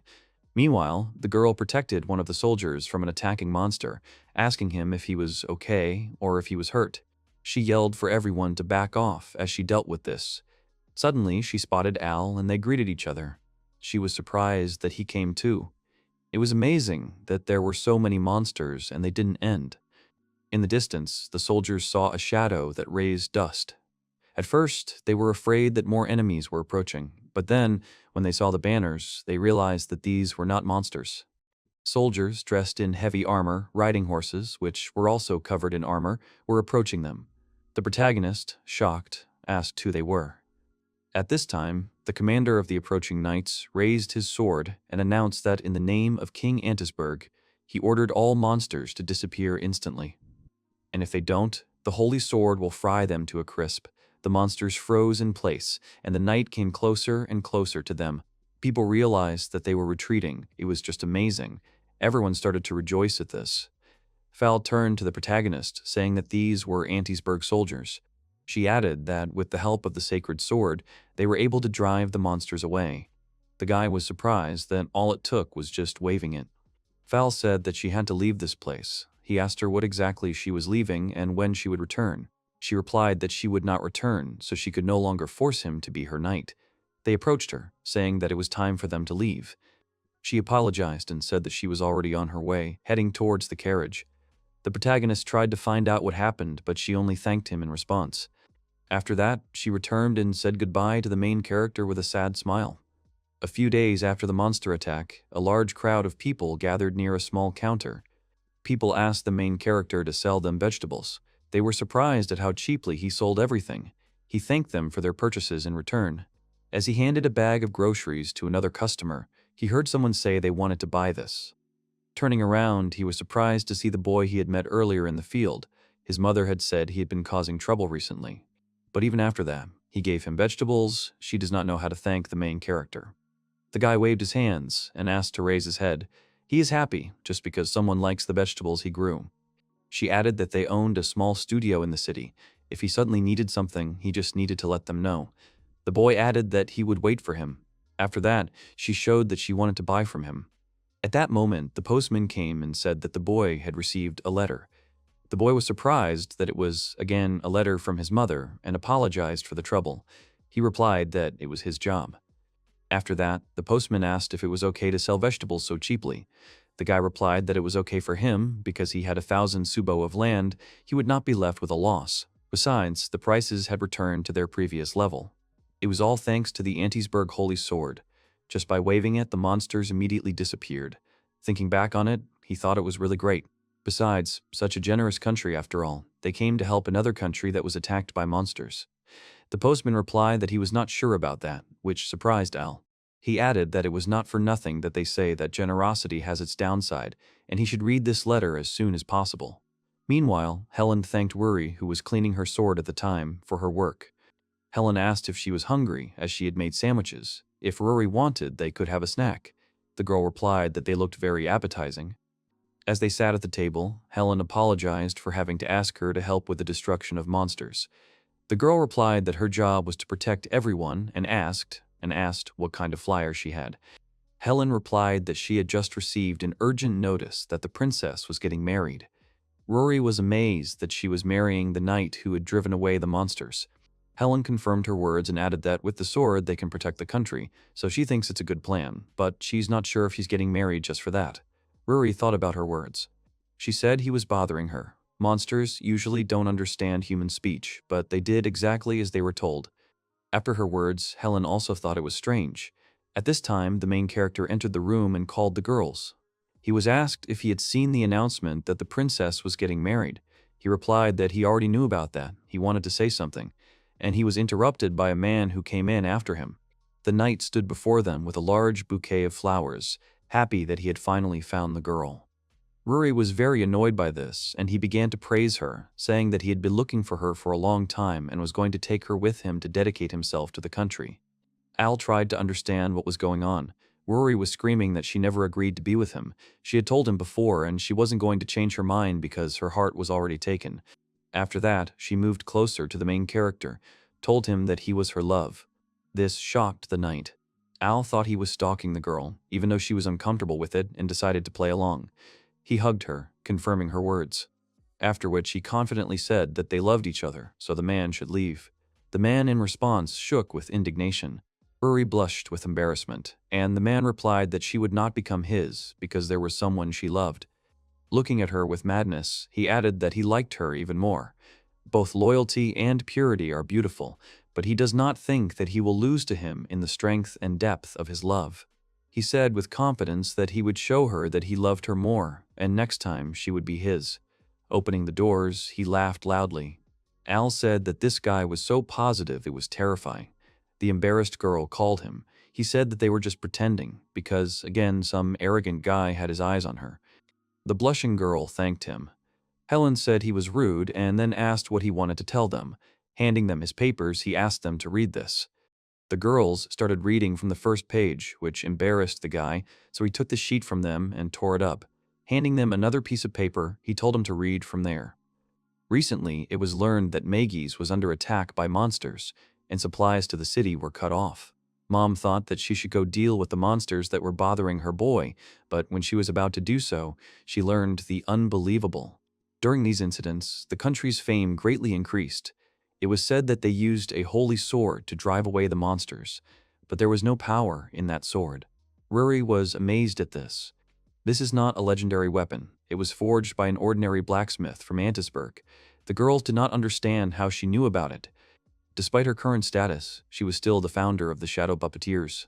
She can find out about such inconsistencies 3 times a day. The protagonist was interested in who they were. Rory replied that it was a secret intelligence group that operated all over the world. They said that no matter how secret the information was, if they took it, they would still find what they needed, so they were feared. It's surprising that his mother was the head of this structure. But there is more important information. The demon that summons these hordes of monsters to Maggie's is currently in Antisburg. The woman separately, she was taken hostage. They thought that Antisburg was being used by demons to attack Maggie's. In that case, the princess was trapped. Al is going to save her, but he will need help. Helen replied that she will help, but it may be difficult to get into the city. The guards at the entrance and exit of the country are very strong. The guy replied that everything was fine. He had found a guide who had connections in Antisburg. The girls asked him again, and at that moment they asked him if they had finished. A postman appeared in front of them, who had previously delivered letters to the protagonist from his mother. Meanwhile, in the city, in the conference room, Prince Nadaris was given sincere thanks for his help in repelling the monster attack. They also hoped that he would continue to help them. The prince agreed with a smile. A sword hung above his head. The prince said that they only have one sword. Moreover, they continue to receive more and more requests from other countries, and he begins to worry about protecting his own country. There would be no problem if they had enough funds for protection. The man excitedly said that if that was the case, then he would give them 30% of his country's treasury. Nadaris replied that he understood and accepted this condition. Another man begged him to continue to support his country as well. In return, he offered him wholesale supplies of their goods at much lower prices than they currently charge. Suggestions began to come in from all sides that they should also support them, while he sat with his hands folded and grinned. When it was all over, he started laughing loudly. He couldn't stop doing it because no one could have thought that everyone would fall for it. He put the figure on the map and said that when he thinks about it, he should start attacking countries on a much larger scale than before. He asked if they agreed with him. Gazelle in a black robe stood by the wall and was silent. He lowered his gaze and replied that he could not do it anymore. The prince asked him again. He shouted louder that he didn't want to attack people anymore. In response, the prince hit him with a backhand so hard that the figures flew off the map. He told the fallen guy that he had no right to say such things. He would do what he told him. He asked if he wanted to say that he didn't mind his beloved seeing him in such a miserable state. Gazelle didn't know what to say to that. At that moment, the princess ran in, screaming, asking what he was doing. Seeing her displeased face, he replied that he did not want to show her this unsightly scene. She replied that she did not know what was happening, but raising a hand to a vassal was not acceptable. He replied that she was definitely a very kind princess, but at the same time, if you were not strict with your subordinates, you would not be able to rule the country. He added that it was an important lesson. The guy in the cloak was wiping his face at that moment. A knight ran in and called the prince. Nadera said that he was very loud and asked what had happened. He apologized and said that his carriage for the ceremony was delayed. The prince was extremely indignant about this because ambassadors and leaders of all countries would be gathered there. The knight said that if he was satisfied with the change of carriage, he could negotiate, but the prince said that it should be as good as the previous one. After which he apologized to the princess and said that he had received a wonderful drink. He invited her to raise a glass to their future together. The girl apologized, as she had to get up early. Nidaris noticed that she looked a little drained after arriving. He asked her if she was enjoying her stay in his country. However, she was not particularly happy, to which he replied that although the climate and topography were different, his country was a land of plenty, so she would soon get used to it. Approaching the door, he added that in any case, he would be very much looking forward to tomorrow's ceremony. The girl remained in the office and thought. Looking out the window, she said the name of the main character, which the prince heard. This made him displeased, and he wondered who it was. Meanwhile, the knight, who stood at the window, attached the message to the dove's leg and then sent it to its destination. Soon the bird flew to the carriage in which Al was riding. The postman met the bird and informed him that their arrangements for entry into the city were ready. He wanted Al to follow his plan and go into the city in this stagecoach. Once they got inside, he would leave it to him to rescue the hostages, and as for the package for the ceremony, he thought it would be allowed through without any problem. Al asked where he was going. The boy replied with a smile that in order to expose Prince Netaris's scheme so that it would become clear as day, he would start collecting monsters. If they could show everyone that the sword wasn't real, then the engagement would be off. The only question was how he could gather all the monsters together.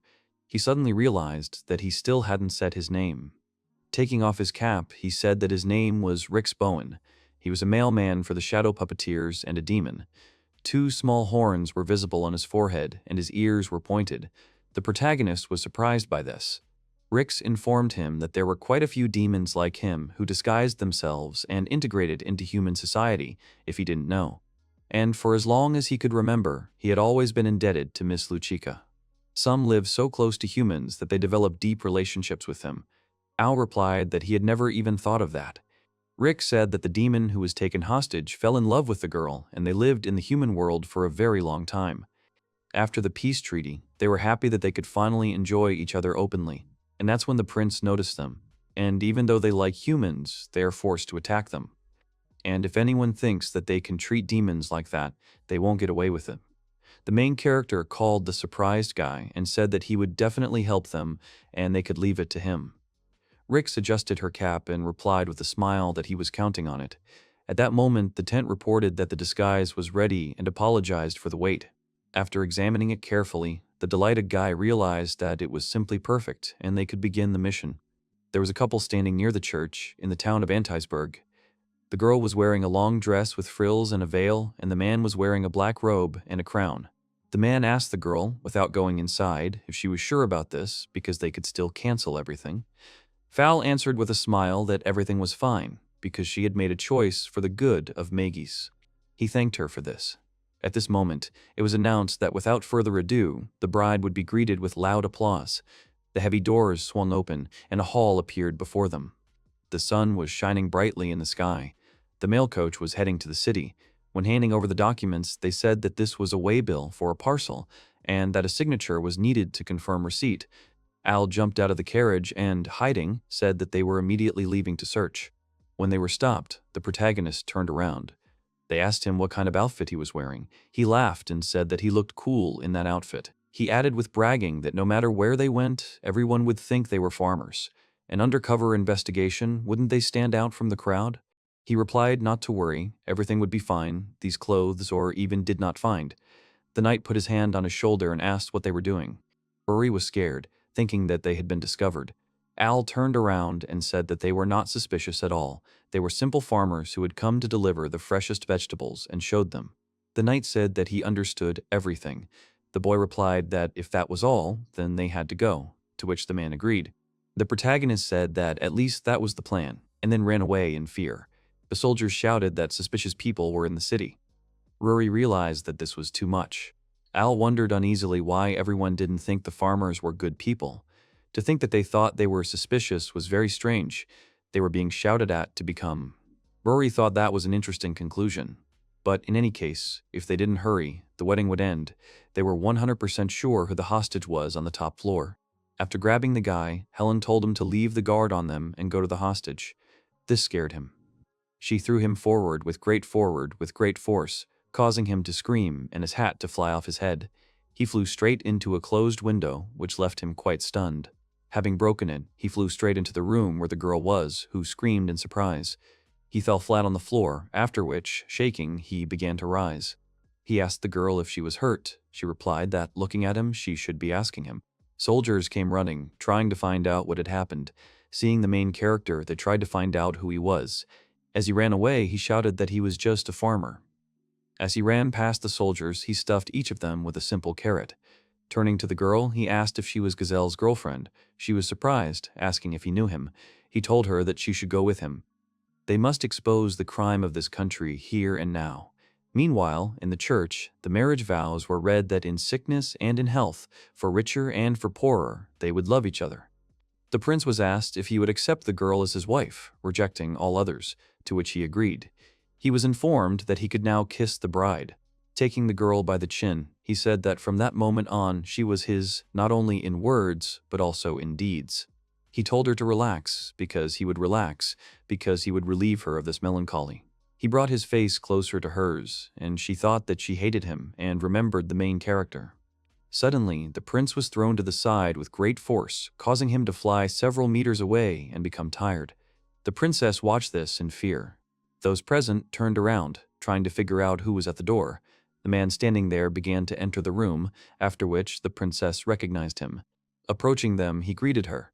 She called him by name, which made the prince understand who the man was and whom she was remembering. Nadaris shouted that he had come to kidnap the princess. But the protagonist confidently said that his weapon, no matter what it was called, was still just fake, which shocked the prince. He laughed and said it was a funny joke. Didn't he think that his false accusation would be enough to ruin their wedding? The king turned to the boy, saying that he had seen the power of the sword with his own eyes.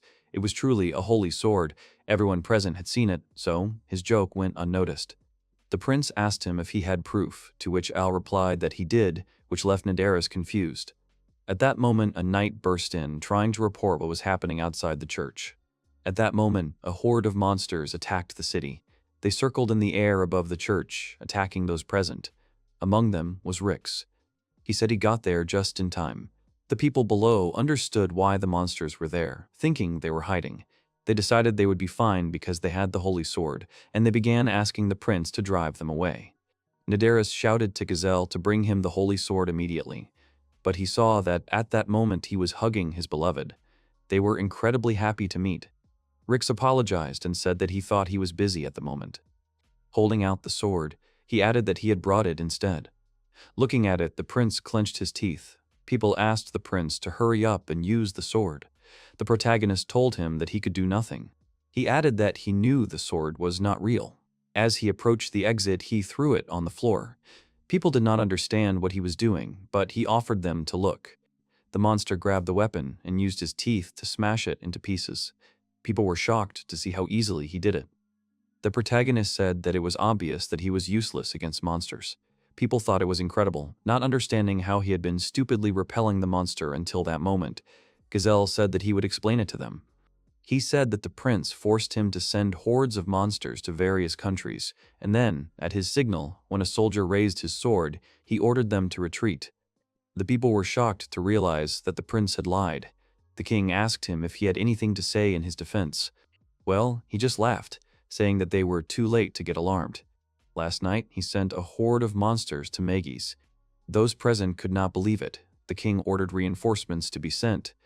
But Helen reported that everything was fine and the city would not go. Ruri added that after the first attack, the guards and adventurers asked them to retrain them. Crowds of people came to the guild with a strong desire to protect their country with their own hands. The knights were extremely determined. Their desire to protect the country would never wane. The protagonist agreed with her. So no matter how many monsters attack, they can defend the city without being defeated. Meanwhile, in the city, the people confidently defeated the monsters. Al told Fal that she shouldn't have taken it all on herself. The king added that they were indeed lucky with the people of their country, so it was all over for the prince. Watching Nadaris being led away by the guards, the protagonist thought it seemed like it was all over. At that moment, the princess ran up to him, thanking him. Throwing herself into his arms, the blushing girl with tears in her eyes told him that she loved him very much. The guy was shocked and could not move. While they were hugging, an irritated Rory yelled at them to slow down, since they weren't even dating, so they weren't supposed to do things like that.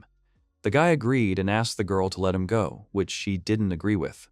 Because of this, he began to be insulted, but he did not understand what his fault was, because it was a misunderstanding. The king came up to him from behind and scared him. He said that he was saving them for the second time and he had to greet him again. He called him son and said that he would never go to the castle. Uri thought it was the king's blessing, who asked when they would have a wedding, but the protagonist was against it. Meanwhile, Rix handed him a letter. The king asked what it was. Rix replied that it was a letter to the prince from an unknown source. It described all the details of the scheme. It seemed that someone was pulling the strings from the shadows. The king realized that the guy was one of the puppeteers. He replied that even they could not understand everything that was written there, but they would continue the investigation, asking him to be careful. A couple of days later, the prince was imprisoned, and peace reigned in the city. But there was one small problem. The girls who came up with serious faces told the main character to be honest this time and answer who he liked more. The guy tried to change the subject to carrots, but he was told that he had come a long way for the princess, and that he was also ready to sacrifice himself and save her. He tried to escape, but the girls thought that maybe he was in love with another girl and thought about it. He said that he had another one. This shocked them, but the boy, lifting the basket, said that he urgently needed to deliver this harvest, after which he ran away. The dumbfounded girls thought that this couldn't be happening. Meanwhile, the guy put the vegetables in front of the photo, saying that he had collected a whole bunch of crops. The photo showed Elle with a girl with 2 ponytails named Elvia, who was smiling happily and hugging him. In some farming village among the mountains there were small houses, surrounded by fences, and around there were spacious fields. A man was working in one of the gardens, collecting the harvest into a box. He wiped his face and suggested that Al take a break. Turning around, he saw that the boy had collected a large number of boxes filled with vegetables. He was surprised that the boy had pulled out all these potatoes with his own hands. He said with a happy smile that it was a lot of fun. His father thanked him for his excellent work. A woman with an angry face appeared behind them. She was outraged that the boy did all the work for him. He began to apologize for this, and the protagonist said that she had misunderstood everything. He collected all the harvest because he wanted to. It was not Daddy's fault. She blushed and hugged him. They say he is just a saint, so she was interested in who he was. He was very sweet. She wanted to cook his favorite food for him and asked him what he wanted. Meanwhile, her husband was about to go and deliver vegetables, so he asked her to kiss him too. The main character went to the last house, and after greeting them said that they had picked these potatoes today and he wanted to share them with them. He held out a basket filled with vegetables. They thanked him for this. The woman said that their garden had very good soil. That was probably how the harvest grew, and she hoped that they would be just as lucky.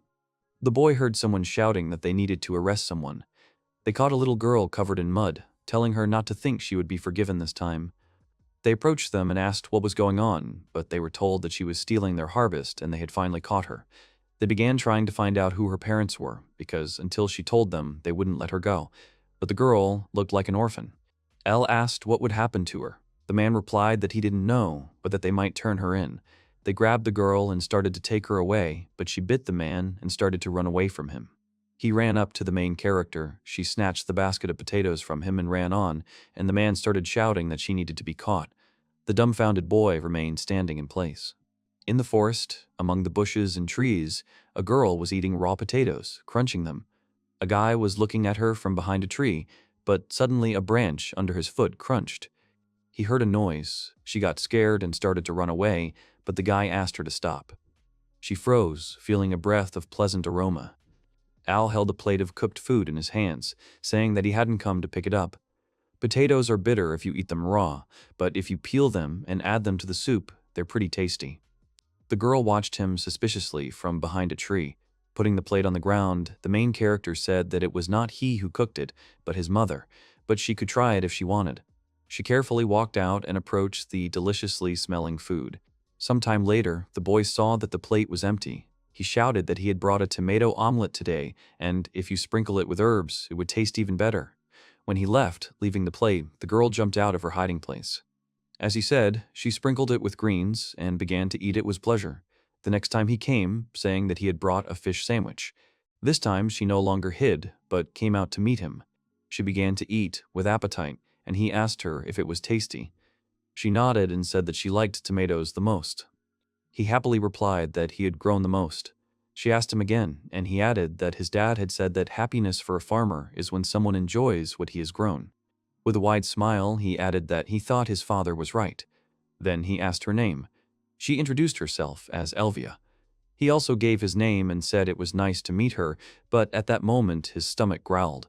She asked him if he was hungry. He tried to deny it, but she decided to hand him her uneaten food, saying that he would not be happy when he was hungry, so he should eat. He extended his hand and thanked her. But at that moment, she was suddenly grabbed, shouting that she was continuing to steal. The food she had received fell to the ground, and he added that today was the day it would be given back. Al stood in front of them, spreading his arms out to the sides, asking everyone to wait. He said that she was not stealing anymore, so she had to be let go. He said that he couldn't because she had done a lot of damage before, so they couldn't just let it go. Bowing before them, he said that he would return everything she had stolen before. He could not return it immediately, but he would grow a ton of crops, so he asked them about it. But they insisted that it was none of his business, so he had to leave. At that moment, the father appeared and asked what was going on. Seeing the angry men, he asked if his son had done anything wrong. He also noticed that the boy was covering the girl. As he thought about it, he realized what was going on and placed a large basket on the ground, saying that they could take this as compensation for what she had stolen. They tried to confront him about whether it was enough. They asked if it was for everything that had happened. They eventually agreed to accept the compensation and leave it at that. They left, carrying a heavy basket. The protagonist asked if everything would be okay, considering that he had given away all the rice. The man began to shake and said that he would have problems with his mother. They would have to live more modestly for a couple of months. But then he smiled and said they would think of something. Since it had come to this, they should drag everything edible into the house. This bug is rich in protein, so it is easy to catch. The girl watched them with bewilderment, then ran away and returned with a basket of vegetables. Looking at her, the main character realized that this was the same one from last time. Al asked if she wanted it back. His father looked at them thoughtfully and said that if they had to cook so much, they would need more hands. The boy understood what he meant.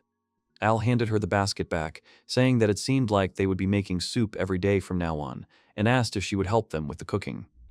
She asked him again in surprise, to which he replied that they would do this at their home, and then they would eat together every day.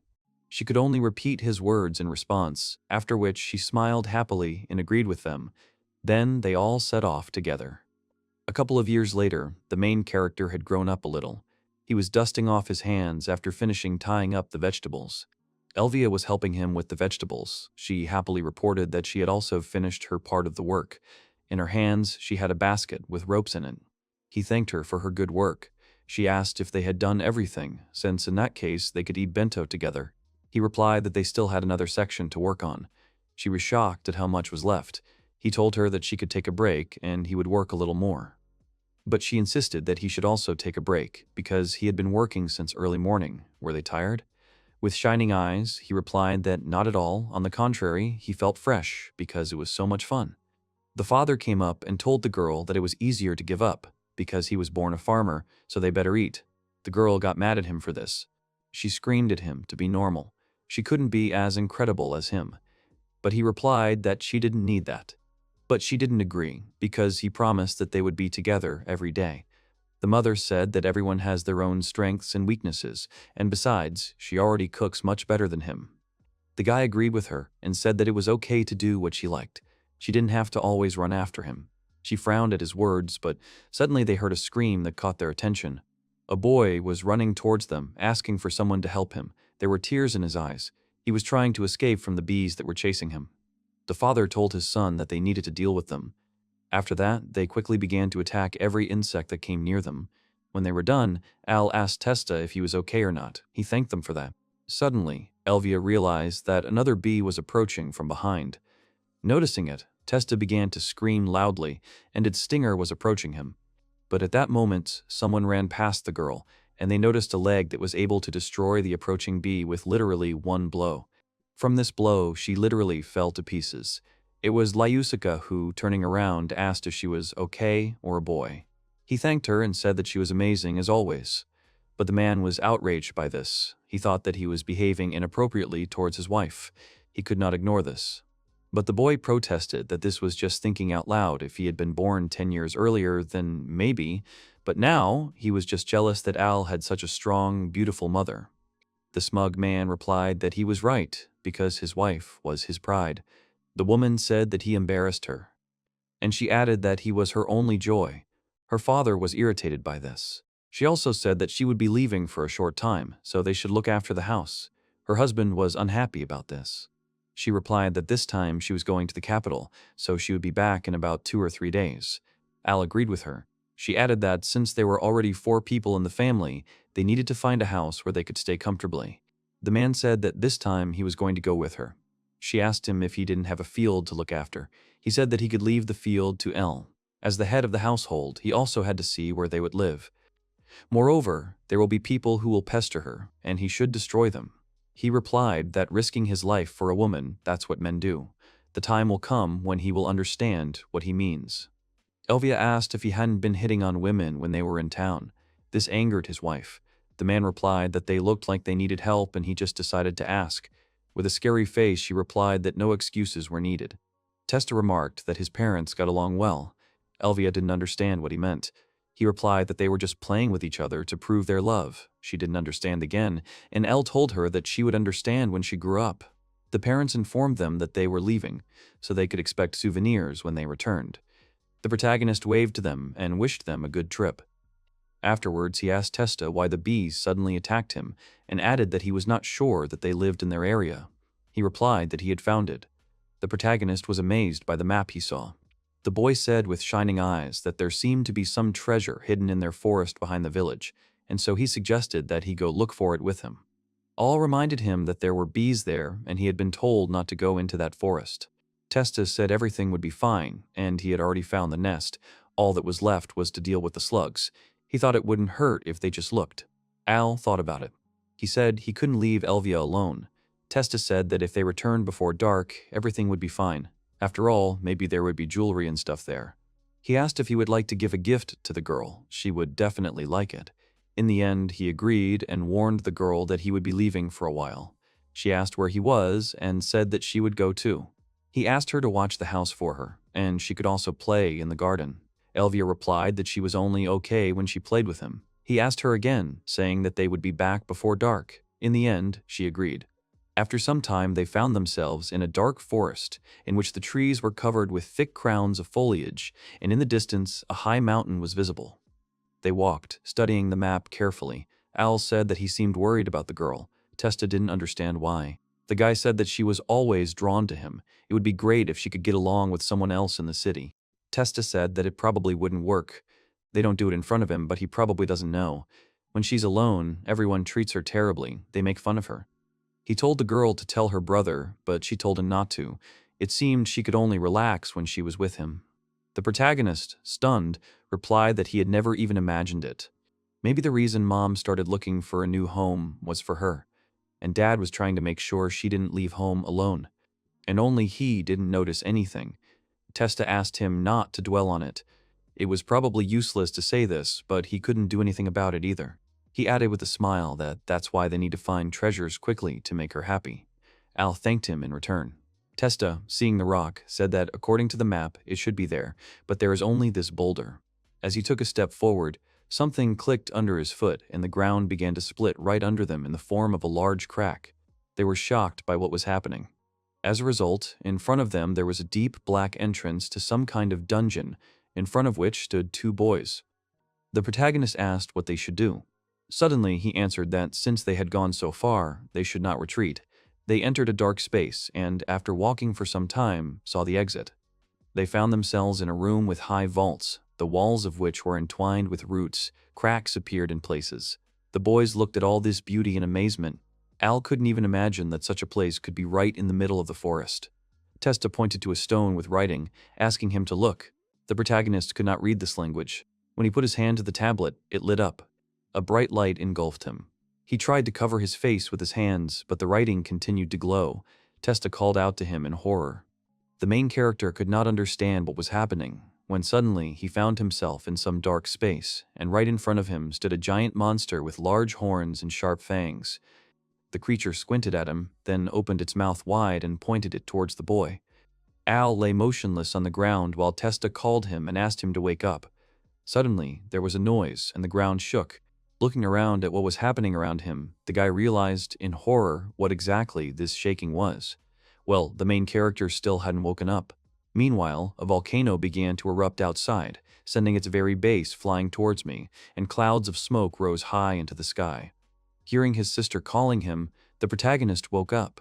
The girl was asking him if everything was okay. Getting up, he was surprised by her. She said that he had not been feeling well for a long time. Suddenly, he grabbed his chest and felt a sharp pain. She asked if it hurt. He said it was fine and apologized for it. Testa entered and asked if he was awake. The protagonist asked where they were, as they were in the forest. When they went outside, the boy was horrified by the surroundings. Testa explained that after he passed out, the volcano began to erupt. A blanket of dust hid everything around, houses, fields, and everything else. There were tents erected next to them. They took shelter in them. Their village was nearby. Al couldn't believe it. Suddenly, they have problems. Now they can't go even to the neighboring settlement, let alone the capital. One of the men called the boy. He said that they had found his parents. Al said that he was fine, so he could go. He ran away, apologizing for that. People were screaming in panic, realizing that they had little food left. They realized that their supplies were running low. Even though they were trying their best, this was all they had left. They had to try to endure until help arrived. The protagonist asked what was wrong with the fields and looked away. Running among the plants, he looked at them carefully. Looking closely, he realized that everything was ruined and that they were finished. Suddenly feeling a sharp pain again, he bent down to the ground. Elvia called him in fear and asked him not to overexert himself and return to the tent. The sweaty guy said that she was probably hungry and apologized to her. She looked at him and pursed her lips. She clung to him and said she was fine, so she asked him not to disappear and leave her alone. Later, she stood hesitantly in front of one of the tents. She quickly looked around and went inside, where she saw a man standing. There were vegetables lying next to him. She carefully approached him. He extended his hand forward, and she froze, remembering how her brother first started communicating with her and his bright smile. She changed her mind and left from there. After some time, she approached their temporary dwelling with 2 plates. After thinking for a while, she transferred some of her food to her brother's plate. When she got inside, she called him, saying that it was his portion. He was surprised that there was more than usual and asked what had happened. She replied that some supplies had arrived from the capital, so she had been a bit generous. She was sure that her mother and the others would be back very soon. So he needs to eat well to get better faster. The guy understood what she meant and thanked her. She added with a smile that she couldn't wait to eat his vegetables, which he would grow again. He smiled tensely and agreed with her. The girl was walking along an empty road. Her legs were shaking, she was swaying from side to side. Suddenly, she began to fall. When she found herself on the ground, her eyes began to gradually close, and she thought about how she loved her brother. The main character suddenly woke up, as if from a bad dream. Looking around, he began to look for the girl, not understanding where she had disappeared to. At that moment, Testa came running. What he told the guy horrified him. He reached the right place and saw something that stunned him. On the makeshift bed lay a dirty girl covered with a cloth. She lay unconscious and did not wake up. Testa said that when he found her, it was too late. They said it was because of malnutrition. Al didn't understand why that happened because he thought supplies had arrived. He said that they hadn't received any news from the capital yet. The shaking guy hugged the girl and started crying loudly, calling her, but she still didn't wake up. The guy was shocked by what was happening. Soon after his parents arrived from the capital, they buried her, and after that he stayed in the village. Slowly, they managed to return everything to normal. He worked hard for this in the field. After some time, the field was again planted with a large number of bushes. Inspecting the tomatoes, the main character again remembered the girl. If she were here, he would feed her with all his heart. He remembered her smile and her words about how she couldn't wait to eat his vegetables when he grew them again. He stood up and, gathering his courage again, decided that today he would do some serious farming. The main character was a farmer who loved his fields. In the clear air of the sky stretching beyond the horizon, a perfect day to work. He decided to start with the seedlings, that's what he wanted to do, but instead he would destroy 10 bees, heavenly dragons, and rip off 3 crystal snake cutters. Helen handed him a form asking him to do it. He agreed with her and thought that he was being forced to destroy some monsters instead. He asked the girl what had happened to the other 2, who were sitting dejectedly at the table. At first she thought about it, but then suddenly asked him if it was true that he had someone he loved. These words alarmed the girls. She asked him if he was dating anyone. He replied that he didn't understand what she was talking about. She asked him not to be so cold because she was the woman he loved. He replied, puzzled, that she definitely existed, but she was his younger sister, and he would not date her. Unfortunately, she died, so he had no one else. Helen replied sadly that she was very sorry. He replied that everything was fine. But he didn't understand how it had anything to do with them. She anxiously ushered him out the door, saying that they simply hadn't gotten enough sleep, and it was probably time for him to go. Looking at the crying girls, she realized how things really were. Meanwhile, they were talking about how they were completely wrong, and it was very sad, and they were asking for forgiveness for that. It was already night outside. The main character was stretching, happy that he had finally finished. Although it took a long time, he thought he could inform the guild tomorrow. Suddenly, he saw the silhouette of a girl lying on the ground. He ran to her in a hurry, and picked her up, asking what happened and if she was okay, asking her to wake up. Seeing her snoring, he inhaled as he realized she was sleeping, but he couldn't just leave her there. Picking her up, he carried her to his home and laid her on the bed. Looking at her, he noticed that her clothes were badly torn and there were scratches on her face. He wondered what happened to her. Looking at her pendant, he realized that he was tired and decided to ask her when she woke up. He woke up from a voice calling him. It was the girl he had brought home that night. He was surprised and realized that she had already woken up, but she wanted to talk to him. She asked when he brought it and whether he had kidnapped her. He answered fearfully that she was unconscious and he had brought her here. She asked again whether he had kidnapped her while she was unconscious, but he answered negatively. He added that he was worried about her, but she didn't understand him. He insisted that she would be worried too, seeing someone lying on the side of the road and in such worn-out clothes. His words made the girl look at herself. He asked her where she was going, but she wasn't going to answer. He added that he was glad she was okay anyway. She eventually replied that she was heading to the guild because she wanted to place a quest in the Royal Capital Guild, so that's where she was heading. He understood her, and the girl was about to leave, but he asked her to stop. He said that he was also heading there and would take her. Besides, wouldn't she be disgusted to walk around in dirty, stained clothes? Handing her the things, he said they were his if she wanted them. She said that was too much, but he said he was going to make breakfast, so he asked her to wait. After that, he introduced himself and asked her name. The girl said her name was Linnea Magnal. Later, there was a knock on his door, saying they had come to pick him up. Rory came in and said that she wanted to go to the guild together. At that moment, Linnea asked where she should put her plates. It was quite an awkward scene. Rory shook in shock, screaming that she had wrongly believed him. He screamed back that this was not what it looked like. This was definitely not a kidnapping. She asked him again, puzzled, to which he asked if she thought he had kidnapped her. She replied that of course not, because he was not the kind of person who would do such a thing. He agreed with her. Linnea asked her not to worry. She added that he saved her when he turned on, that's all that happened. The girl understood her, and she added an apology for dirtying the bed. The guy asked her not to worry. Rory, who looked gloomy, asked again if she could trust him. Sometime later, the protagonist approached Helen and informed her that he had completed his quests. She thanked him for his work and was about to bring him his reward. He thanked her in return and introduced her to Linnea, who wanted to leave her quest. Helen read the assignment about investigating strange things in the city. The description was too vague. It might be difficult to find someone to do it. She wondered what exactly these strange things were. She said she couldn't explain. It was just that this town was really weird. Helen said that was the problem. She didn't think she'd be able to find anyone. Linnea said that you would wait as long as it took until they found someone. Bowing, she asked again to place the ad. Those present looked at her in surprise. In the end, the main character said with a smile that he would take on her quest. She got here so bravely that she even passed out on the way. He thinks that something really weird is going on there, so he's going to go and see what's going on there. Helen said that she'll give him this quest in that case, and asked what the name of the city was. Linnea answered that it was Gal. The protagonist was shocked by the city. He said that when they mention it, doesn't it mean that they mention the super famous asparagus from it? The asparagus from there is completely different from any other. With its taste, texture, soft bitterness that spreads in the mouth, it makes him feel like he has come home. Even a famous philosopher once said something about this asparagus. And of course, the reason for such a stunning result is the true love of their people for asparagus, which is passed down from generation to generation. At any time of the day, it is always nearby, at any time of the year. They don't go a day without her. They feed their souls with her. They even learn to judge everything by her. Helen said she was sure he was exaggerating. Linnea replied that everything was more or less correct, which shocked the girl. The guy added that this immeasurable love had once even led to a boom in the capital. Just think that he was able to meet someone from somewhere.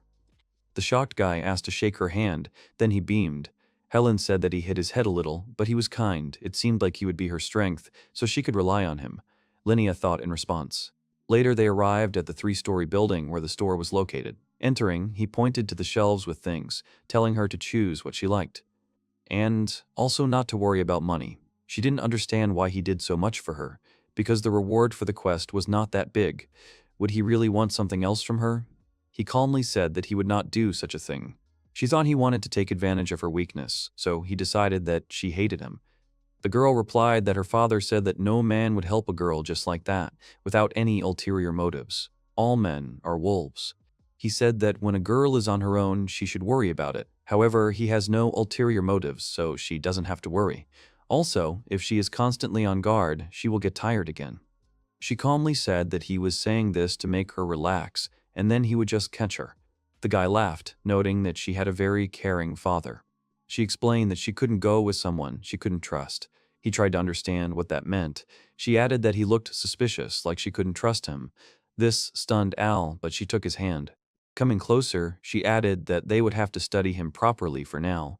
He wondered if it was necessary to hold his hand. The princess saw this picture from behind the glass. When Linnea had changed, she apologized for keeping him waiting. Bowing again, she asked him to investigate. The boy confidently told her that she could leave it to him. After that, they walked around the city, preparing to go to Gal. On a dark night, a man stood by the window and laughed, saying that with this thing he could destroy the entire city. He had some strange object in his hands. A bright lightning flashed in the sky above the mansion. On a clear day, the cart was moving along the road. The protagonist said that the man had helped them out a lot. He didn't know what to do anymore. Not a single cart was going to Gal. One of the living answered that everything is correct, but no one knows why. But now the city refuses to trade with other cities, so no one goes. Afterwards, he asked them what they had forgotten there. The guy enthusiastically replied that it was because he wanted to try a special harvest. The man asked if they were one of those.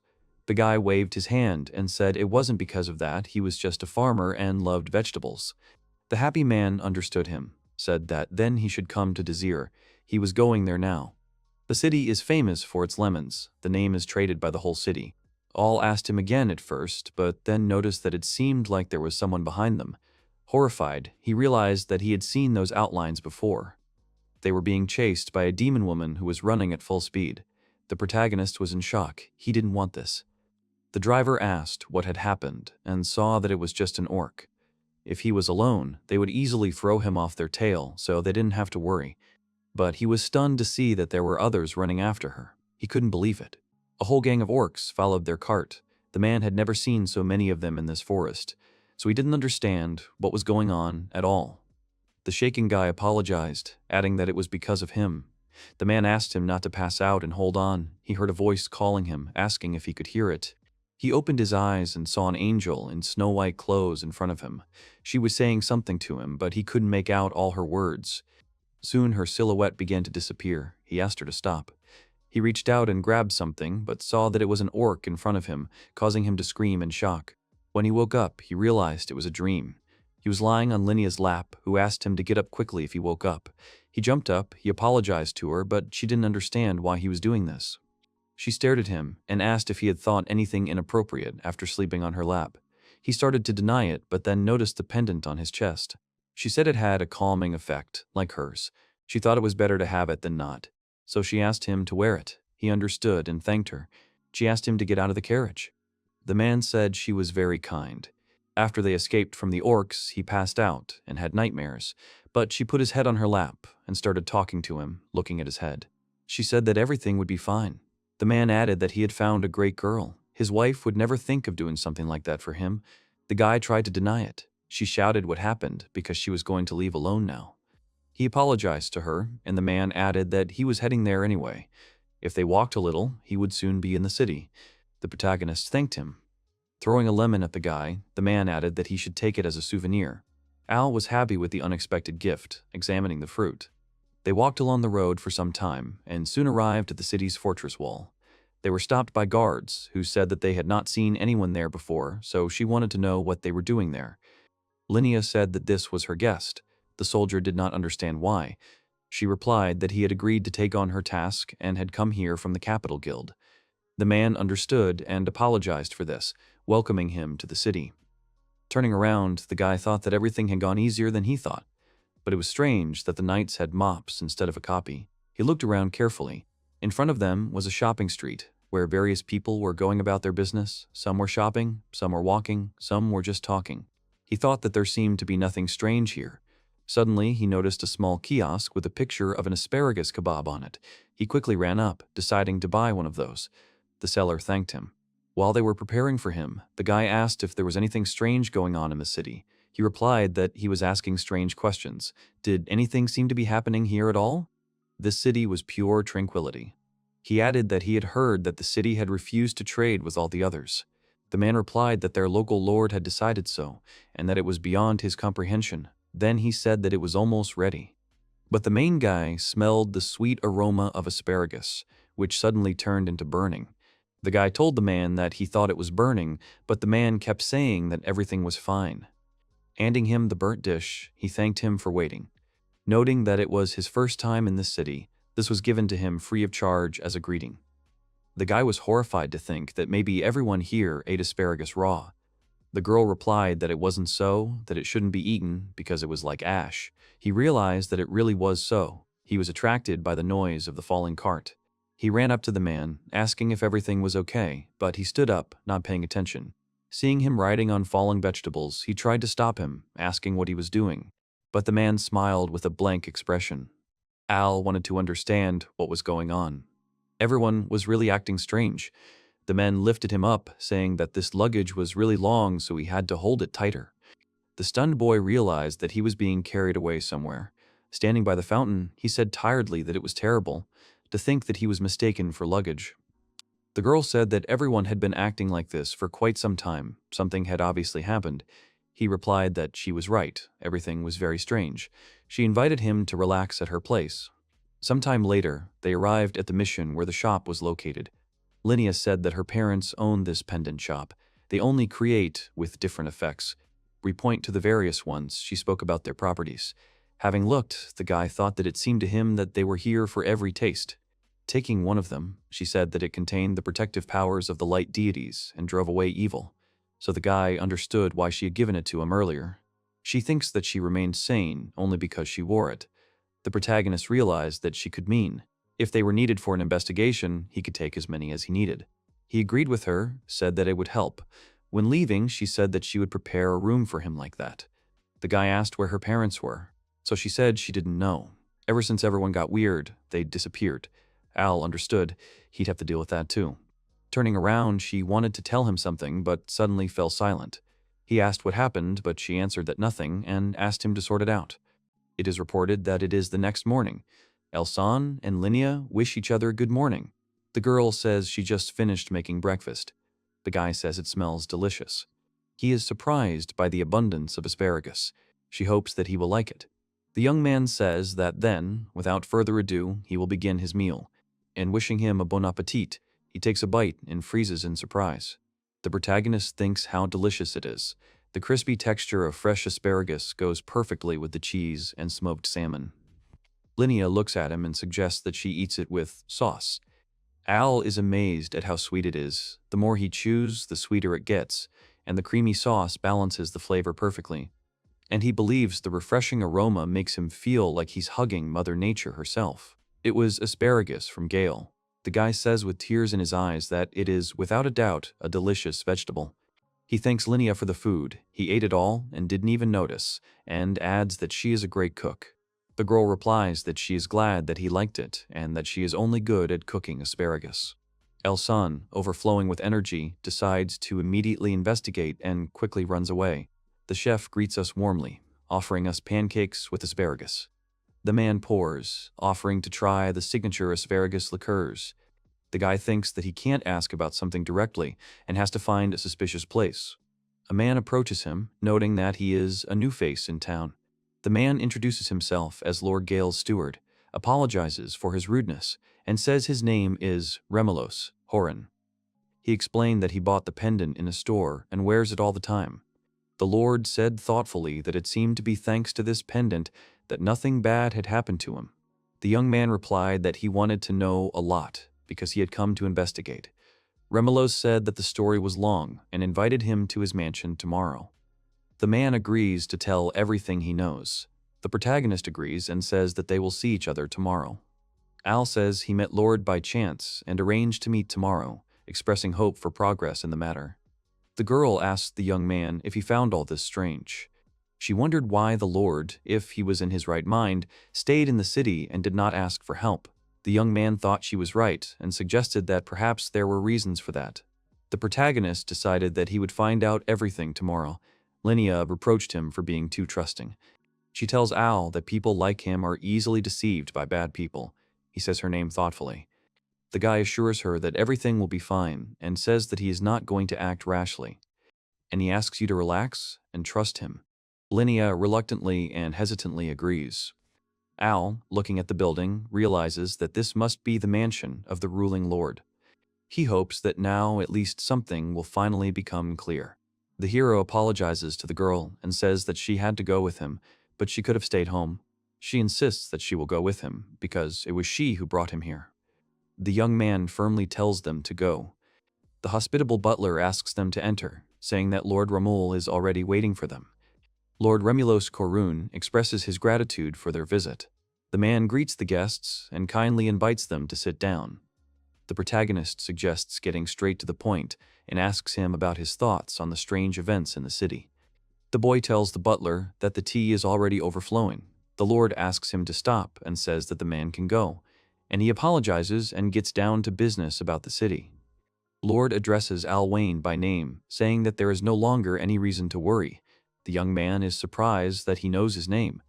The young man asks what is going on. He says he just wanted to ask for a favor and wanted him to listen to him anyway. Gripping the hilt of his sword, he realizes that they intend to use brute force. He says they were too naive to think they could keep him that easily. The boy rushes forward in rage, but freezes in confusion when he sees the girl, who says that she warned him. She says that there must be a limit to his gullibility. He wondered what it was, recognizing the girl as Linnea, and the man praised her for moving forward with their plan, and the boy was surprised to hear about the plan. The Lord revealed that his grand plan was to take control of humanity. The young man cried out in surprise, and the villain, laughing, introduced himself as Urator and promised to tell him everything before the appeal.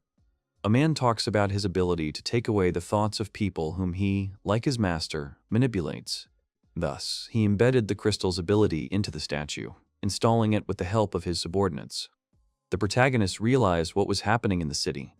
The man explained that the next step would be the royal capital, but he might be suspected. So he thought that to control the capital, he would plant a stone in an ordinary citizen. He announced that the chosen vessel was Lord continued, that Linnea, the bad girl, he could not believe that she was doing this to the benefactor from whom she asked for help. The girl said that he was holding her parents hostage. Remelos asked if it was true that she had deceived him. Al asked how he knew he had a request. The man said he had been watching the girl the whole time to make sure she didn't do anything weird. He said that was all he could tell. And he told her not to try to resist. The protagonist asked what would happen to her if he did not listen to him. The Lord said that she knew. The guy agreed to cooperate. Bremulos laughed and said he liked it. She thought of Elsan in despair. The man suggested starting. The girl called him in horror. She remembered how he had promised to fulfill her request. He told her not to be so afraid of him, otherwise she would quickly get tired, and he was not going to act without thinking. The young man shouted in shock that it was the famous dish of the Ashipara River, and assured that everything was fine. The hero added that he could feel completely safe. The girl pleaded, telling Al that he shouldn't do this. She shouted at him to run, but the enemy said it was too late. Remulos asked if they had decided to blind him, adding that it was now useless. The man exclaimed in shock what had happened. He did not understand what had happened to the stone statue. He pounced on the young man with questions about what had happened, what kind of stone it was, and how he was able to destroy the statue. Al calmly replied that he had not broken the statue with the stone. He said that they had done it without saying who exactly.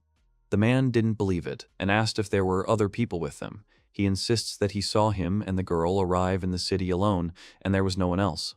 The guy said that he was only watching around Linnea, and what if he did something outside that border, and asked if he would know. He replied that it was all nonsense, and said that from the very arrival of the hero, he had been using people from the city to follow him. And I thought it was impossible. The guy said there were a couple of moments when he really didn't feel like he was being watched. The young man remembered how some movers had taken him away that time, which greatly surprised his interlocutor. Al thought that the townspeople had taken him, but it was the kingdom's magicians who had sent foul to them. The townspeople offered him their help and asked him to tell them what he had planned. The protagonist explained that after the investigation they got together and made a secret plan of action. The man said that now everything was clear, and that meant it was the Lord. The young man said that now they know what exactly is driving this city crazy. They realized it was a stone statue in the center of the city, and decided that there was something inside it that was causing this. Al said that if it was destroyed, the people of the city might come to their senses again. The man said that if they destroyed the statue now, they would not know what the villain would do, and if tomorrow's conversation proved that the Lord was behind it, he would destroy the statue himself. The guy said he understood and asked how he could tell them that if it was the Lord. The main character reflects on the stone.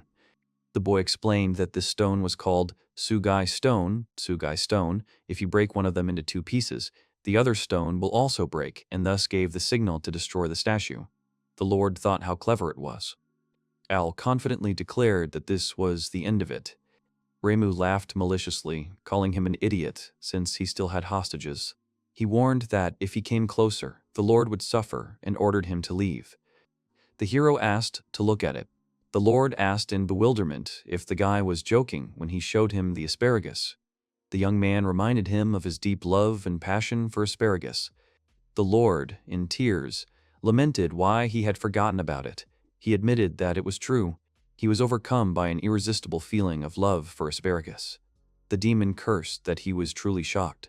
The opponent said that they no longer had the pendants made by the girl's parents, and he said that he would not lose. Al said thoughtfully that he had indeed managed to do it. The girl called the main character. He patted her on the shoulder, telling her not to say anything. And he smiled, saying that everything was fine now. She tearfully replied that it was fine. The boy asked if everything was okay. The man replied that yes, and he was sorry, and offered to free Linnea's parents. The man said it was his fault, and he shouldn't have continued the fight. The boy asked in surprise who he was. The woman said the demon supporting Lord of Desir City, Mr. Nail. Al exclaimed the girl's name in surprise and asked why she was there. She replied that it was just a coincidence and thought that she couldn't tell him that she had followed him. She swallowed nervously and said that in any case he had already confessed everything. The man said that as an apology for the quarrel, he sent a statue with a magic stone, and at the tea party he placed a potion and then helped the demons seize power. One of them said that it was a pity, but it didn't change the fact that the lemons in their city were better. The man shouted at him not to forget that the asparagus in their city was the best. Another man called it a bitter and hard stick, and not the kind of vegetable that people liked. And he added that lemons are then simply a sour object that cannot be a fruit or a vegetable. You can't eat enough of them. The heroes noted that this way they would start bickering again and creating problems. The boy said he understood everything. He remembered the asparagus the old man had given him in the carriage and did not finish. And he added about this lemon. The man asked what it was, and the boy replied that it was asparagus and lemon paste, suggesting that he try it. The Lord decided that he would just try to find out what it was. Both were completely shocked by this dish, and they say in shock that it is very tasty. He notes that the asparagus' crisp texture complements the lemon's freshness. Another man notes that what a harmonious taste, and that this method of cooperation also has a right to exist. Remer and Gotri finally come to an agreement. The boy says that everything is now decided. The girl is glad that everything is settled. Plinia asks if he is leaving already. He replies that he has to take care of the fields and asks to take the thing. The girl asks to wear it as an amulet. She promises to come to the capital when she learns to get along with people. And she says that even if he has a girlfriend, she will definitely take him for herself and asks him to be ready. The girl wishes him luck. He thanks her and hopes to meet again. Linnea thinks that Elsan will be next, and she says that she will do it. This is reported to be the royal capital of Magis. The clerk said that he was done with deliveries for the day and asked in surprise if it wasn't Al. He noted that he was rarely in town. The boy asked what was wrong with his face, and he replied that it stunk. He added that he had found a disgusting weed in a field far from the city that sucked the nutrients out of the crops. It was called Yabukarashi. He added angrily that the weed had attacked his fields and added that he would not forgive. The protagonist explained that this was why he came to town to buy herbicide, a substance used to kill vegetation. Suddenly, someone screamed to let him go and not go crazy. One of the men told the other not to disturb the girl.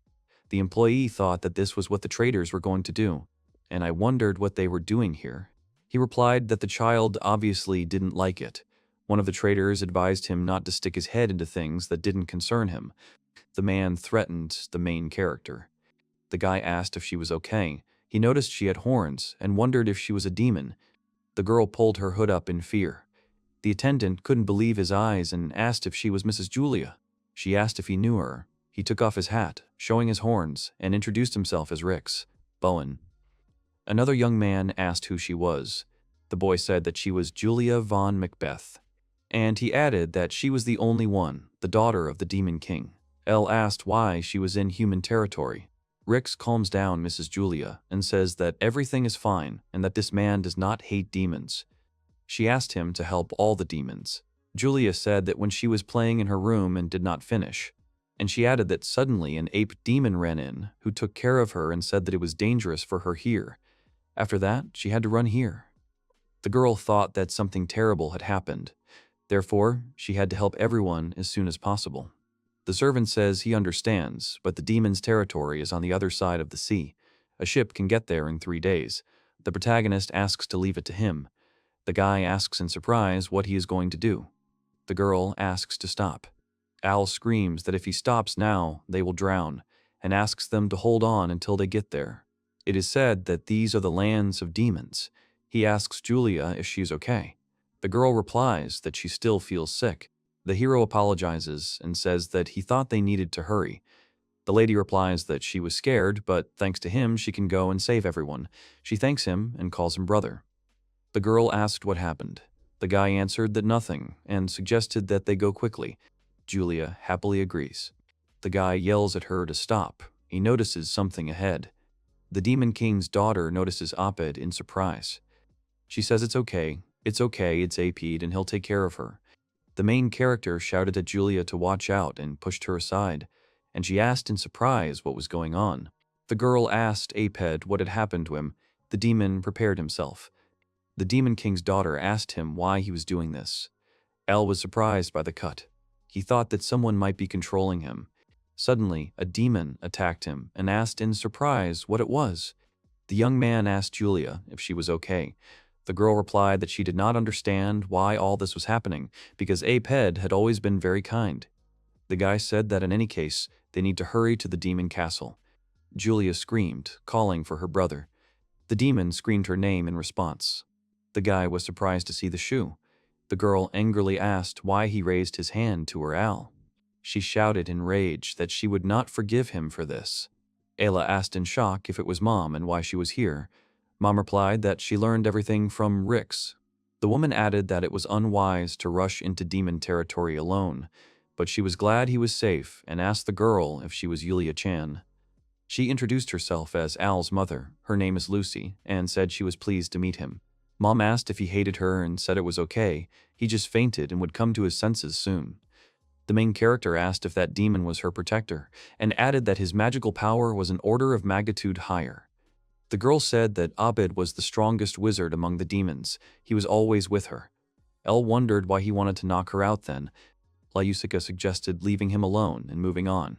The guy agreed. It is reported to be a demon castle. She couldn't believe her eyes and wondered if this was true.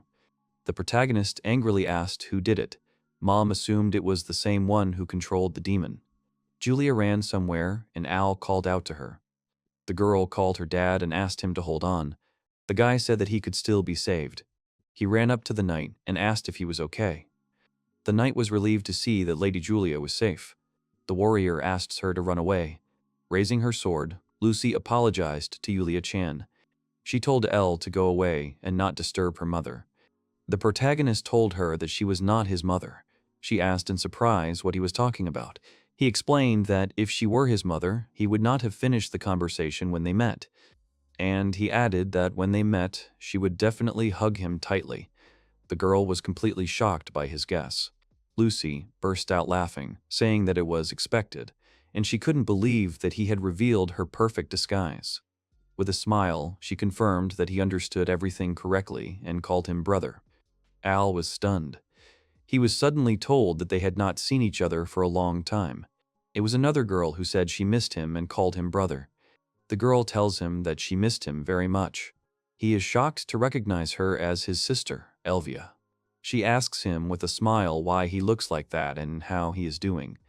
Elvia twirls around happily, saying that she put on her favorite dress for the occasion. The protagonist cannot understand how this is possible, because he remembers that she is dead.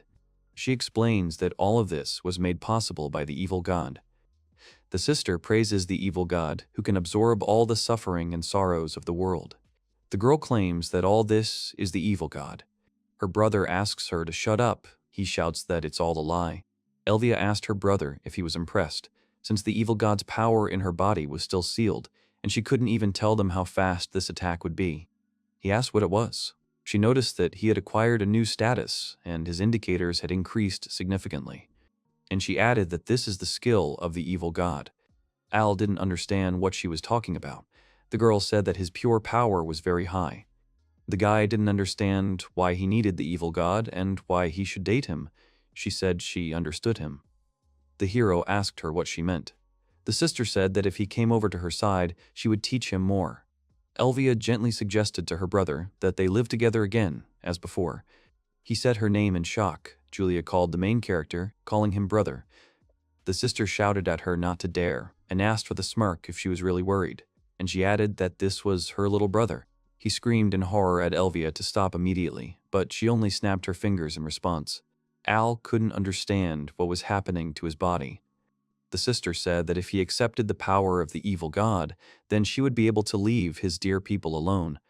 But if he did not accept her, she did not finish her sentence. Julia whispered that she was okay and asked him to just run away. The girl coldly asked if she was still interrupting her, and ordered her to just disappear. Elle looks at the girls in confusion. He asked what was going on. Someone told the hero that they had finally met. The guy looked at the girl in surprise.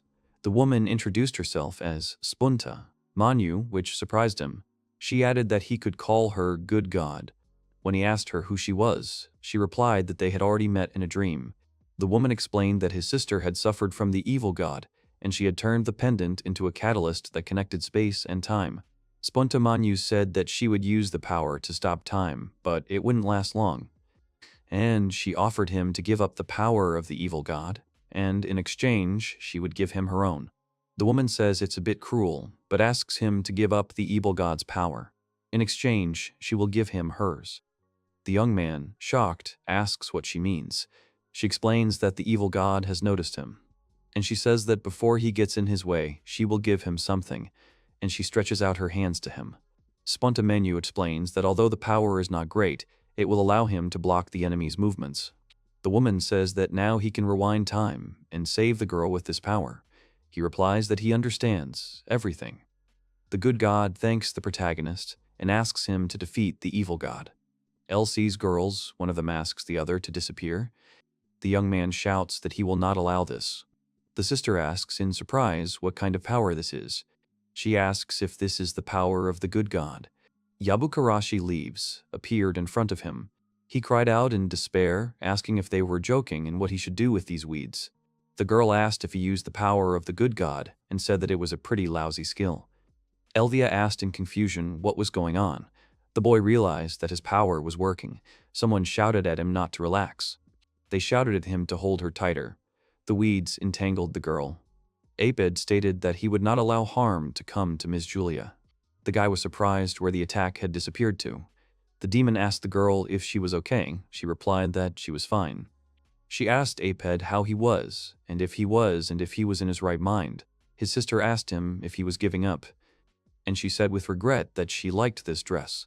The girl said that since he didn't need her, she was leaving. She said goodbye to her brother. And she suggested that next time they meet alone. The demon grabbed the guy, calling him a bad person, and demanded to know what she meant, and asked if she was his relative. Julia shouted for him to stop, because her brother didn't know anything, and calmly told Aped that everything was fine. The man thanked Julia for saving him and apologized for his subordinates. He asked who it was and asked to tell what happened here.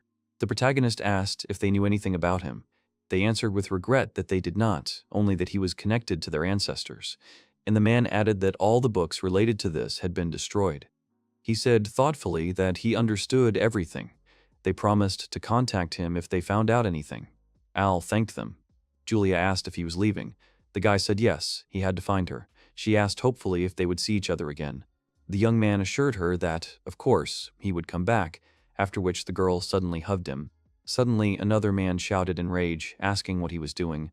He accused the protagonist of flirting with Mrs. Julia, saying that such disrespect deserved to end his life. Al said that his lack of understanding of the situation deserved it. Aped tried to explain that he had done nothing wrong. The man asked Julia to stay away from Aped. Returning to the Royal Guild, he informed Helena-san that the mission was over. She noted that it was fast and praised him for his good work, and she asked him if he had found his sister. The guy replied that he hadn't found his sister yet. It is reported that sometime after their meeting, incidents began to occur around the country in which Elvia may have been involved. He said that he had spoken to Helen and the others and had accepted missions in those areas. However, he had never been able to find her. The girl asked in surprise what it was. She pointed out to Al the scratch on his face, and she said that she had to cure him. He replied that everything was fine and would heal on its own, but she wondered why the wound had not healed yet. An idea struck her, and she asked Elkun to show her his status card. He was surprised, but agreed. Helen looked at his status and noticed that it was much lower than it had been before. She said that his status was still above average, but the skill, Nature Lover, was gone. The protagonist remembered Elvia saying that this was a skill given to him by the evil god. He wondered what had happened. The guy remembered how long ago, when he went to the ruins and did not finish speaking, he wondered what it was. The young man wondered if Testa remembered anything. He apologized to the girl and said that he was leaving again for a short time. Helena-san asked him where he was going. Al explained that he was going to his hometown to gather information. She told him to be careful. The boy thought that in order to return to the village, he would have to go through this forest. He said that, as expected, this is already the third time. The main character shouted that he was starting to get used to it.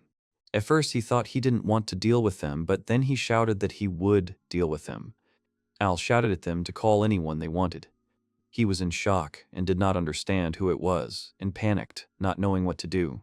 The huge monster ordered him to undress. The young man is surprised. What kind of guy is this? He is 3 times bigger than him and understands what needs to be done. The main character thinks he can stop him with Ivy. The guy cries, in despair. He doesn't believe that he can't do it. The monster thinks how handsome and gentle the guy is. Rory appears and asks if he is okay. Elle thanks her but does not understand what kind of monster it was.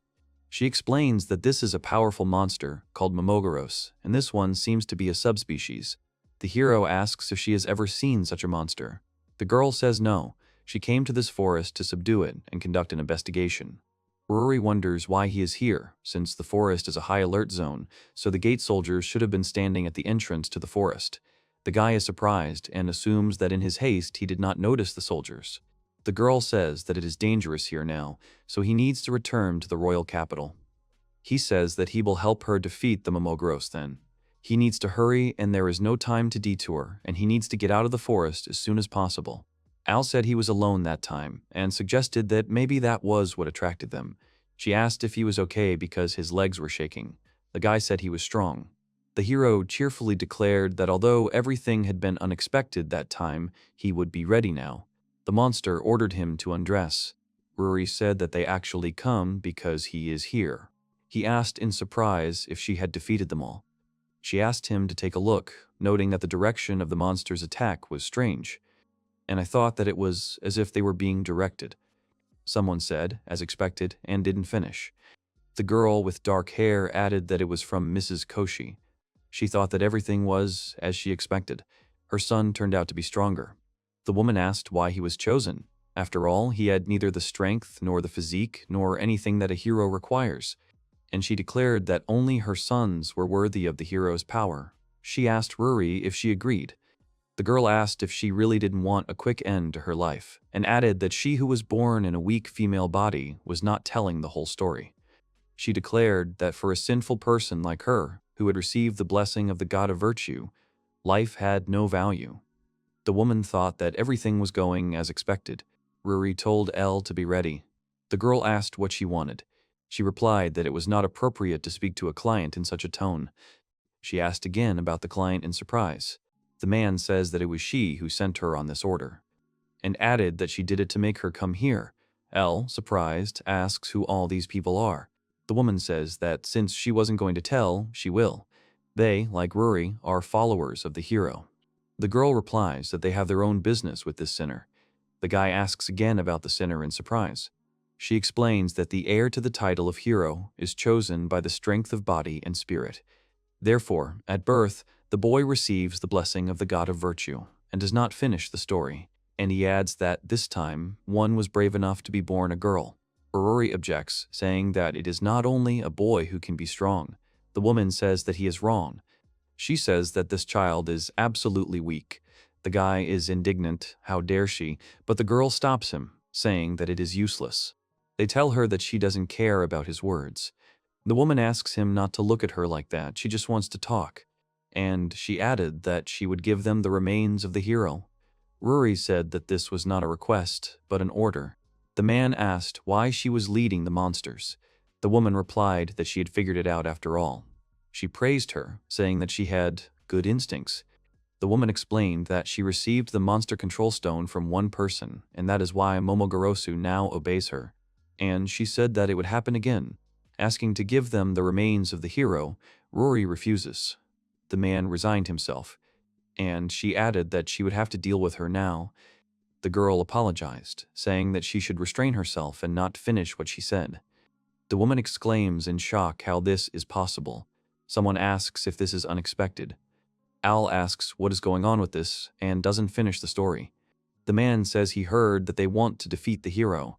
The woman asks to wait because her sons can continue, but he says that is enough. He says that everything is already clear, that they don't have a single chance. The guy asks in horror what it is and cannot believe that they have turned to stone. The man approaches Rory and Elle and asks them to play with the monsters for a bit. The main character tells the girl that he will deal with them himself and asks her to go. Al says he doesn't really understand what they wanted or what happened.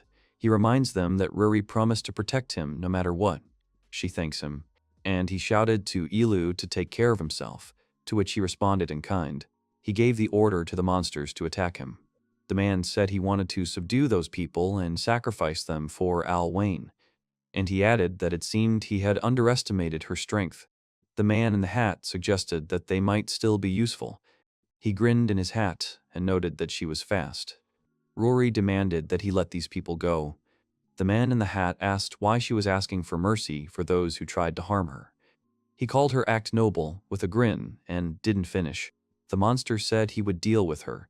The man asked if she could hear their angry voice, because their hatred for her had not died out even after becoming part of the monster.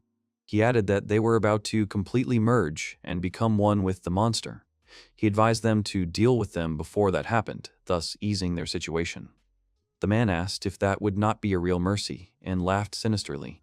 The woman screamed that she would never be recognized as worthy of the title of hero. She said that her sons were truly worthy of this power. The man in the hat thought it was excellent. He thought that as long as they exchanged attacks, they would not be harmed, and wondered how it was possible to attack only the body. The man decided that if the material was so well aged, it would be the perfect sacrifice for Al Wayne. However, the man in the hat decided that the combined monster would be defeated with such a magnitude. And he thought that these were just his assumptions. The trap is reported to have already been set. The man in the hat declared that it was useless. The monster growled that he hated. The enemy shouted furiously about the Colosseum. The man in the hat laughed madly, urging him to be bolder. He shouted that they must defeat this monster. Rory said she would help him. She stated that this is why she is brave. Someone encouraged him, telling him that he could handle it, calling him a daredevil. She exclaimed in surprise that this was her phrase. The girl said she had made many cracks in the rock where he was standing. The man called her stupid. Rory said it was over. He whispered about the ingredient and admitted that he had never met anyone so strong and did not finish. And he apologized for not letting him fight Al Wayne. She asked how he knew Al's real name. The man was apologizing to his master in tears, blaming the evil gods for everything. At this time, the woman said the name Luli in surprise. The woman didn't understand why he saved them.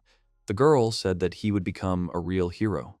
Rory explained that she had decided so herself, and added that she would not run away anymore. She was sure that they would definitely run into each other again. And she said that she would do it again and again until they believed in her courage, and that there would be no exchange of lives. The guy thought he had done it. Someone called him. Al called out to Luli in surprise.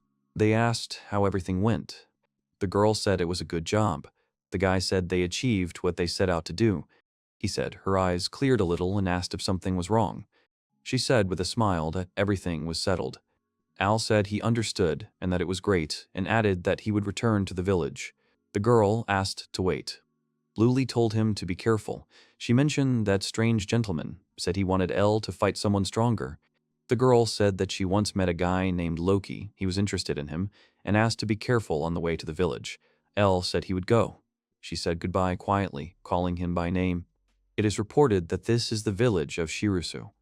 The young man offers to help the elder, seeing how he complains about the hardships of old age while harvesting. The man is surprised to recognize the young man. He joyfully exclaims that they haven't seen each other for a long time. Over tea, the headman asks Al how he finds life in the capital. The boy answers that he is used to it. A guy named Testa shows up. He's very happy to see Al and says he didn't know he was back. Testa jokingly reproaches his friend for not writing letters at all. The protagonist admits his guilt with a smile. The boy says that his hands are after the fish, and as he runs away, he promises to bring the fish to the headman. The headman notes what a nimble young man he is. The hero says that he met Elvia. The headman, shocked, asks if he's mistaken. Al firmly replies that he hasn't. The guy says it was definitely her and thinks she's still alive. Testa asked if they hadn't buried her together. He assumed that at that moment the boy was only vaguely aware of what had happened. Apparently, because of this, his memories were distorted. The young man said that the boy must be tired. He needed rest after a long journey. The old man agreed that he was right. The man said that although it was unpleasant to talk about, he asked not to stir up the past. He thought that she would also want a happy life for him. The protagonist replied that he would still try to look for clues.